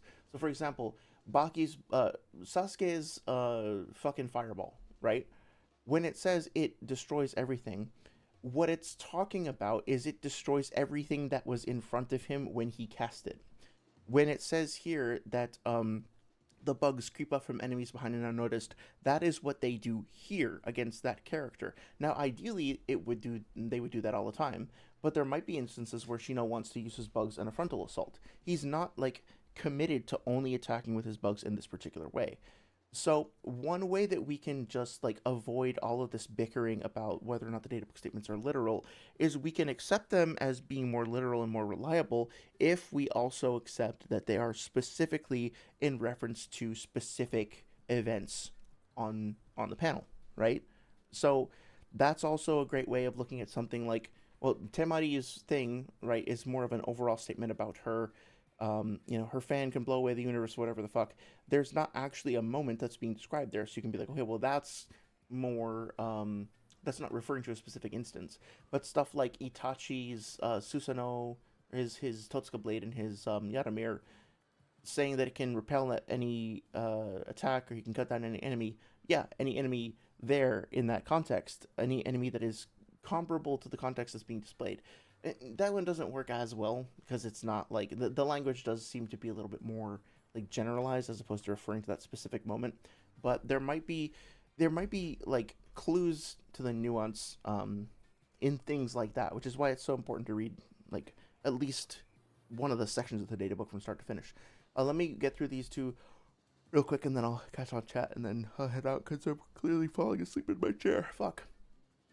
A deafening noise that destroys all sense of balance and follows its prey. Maybe it's a technique specific to Doso of the sound. It allows him to cause hearing damage to his opponent thanks in particular to the sound shockwave generated by the mechanism he wears on his right arm. Those affected are traumatized and lose their sense of balance, so that if the fight continues, they can no longer behave well. Mostly literally, right? Mostly just a mechanical description. The sound is amplified by a loudspeaker and is controlled by the chakra once it is released so that no enemy can escape it. Know about that. This would mean, if we take this literally, this would mean that fucking nobody is hypersonic. So, databooks say that nobody's hypersonic. I don't know about that. Hiding in mist technique. The mist settles, only dead bodies remain. This displacement jutsu is a specialty of Kirigakure Shinobi, where one causes a mist to spring forth by lifting up some water, then goes in and out of sight at will from within the pearly white realm. The mist thickness is controlled by the amount of chakra needed into it. Making a liberal use of this, Zabuza carried out a great many assassinations, and it was dreaded as the prodigy of silent killing. Silently he vanishes, and silently he reappears. Only death awaits those the mist has dispossessed of their field of vision. So, mostly mechanical. Also gives us a little bit of history about Zabuza that seems to line up with what we know about him from the series. This is not true, because fucking we see Tazuna and Sakura shown on page, and they don't die.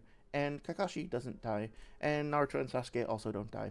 I don't know what the fuck the Pearly White Realm is, but let's not overthink that. So some of this is just like factually false. Right?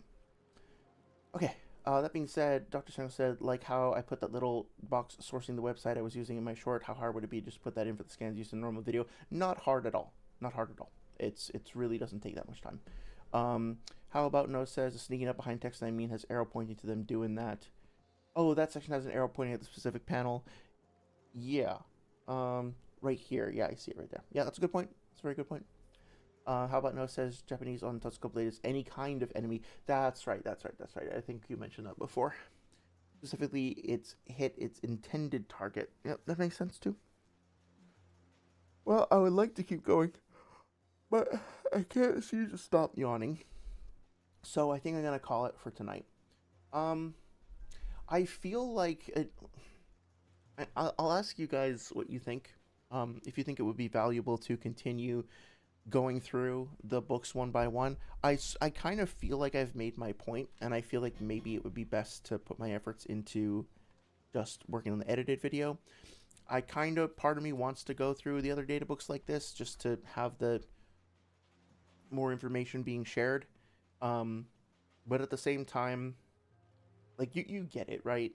You get what I'm talking about. I don't know if I want to just like hammer the point in over and over and over again. So maybe what I might do is go through my notes on the data books and do one more stream where I just like show a bunch of interesting facts and cool shit that I haven't talked about yet. Next Sunday I'm gonna be, I think next Sunday and this coming Thursday I'm gonna be traveling, so no streams for a week. I'll miss you guys. But then when I get back, I'll be right back into it. I think I owe someone some FNAF 4 gameplay, so look forward to that. Um, and then yeah, so this week I basically had like 3 weeks of work left until, in theory, I should be off my current project. So hopefully my stamina will be up and I'll be able to do some longer streams at that point. In the meantime, shout out again to Abstract, shout out again to Acolyte, as well as El Eon and Leadless Adventure.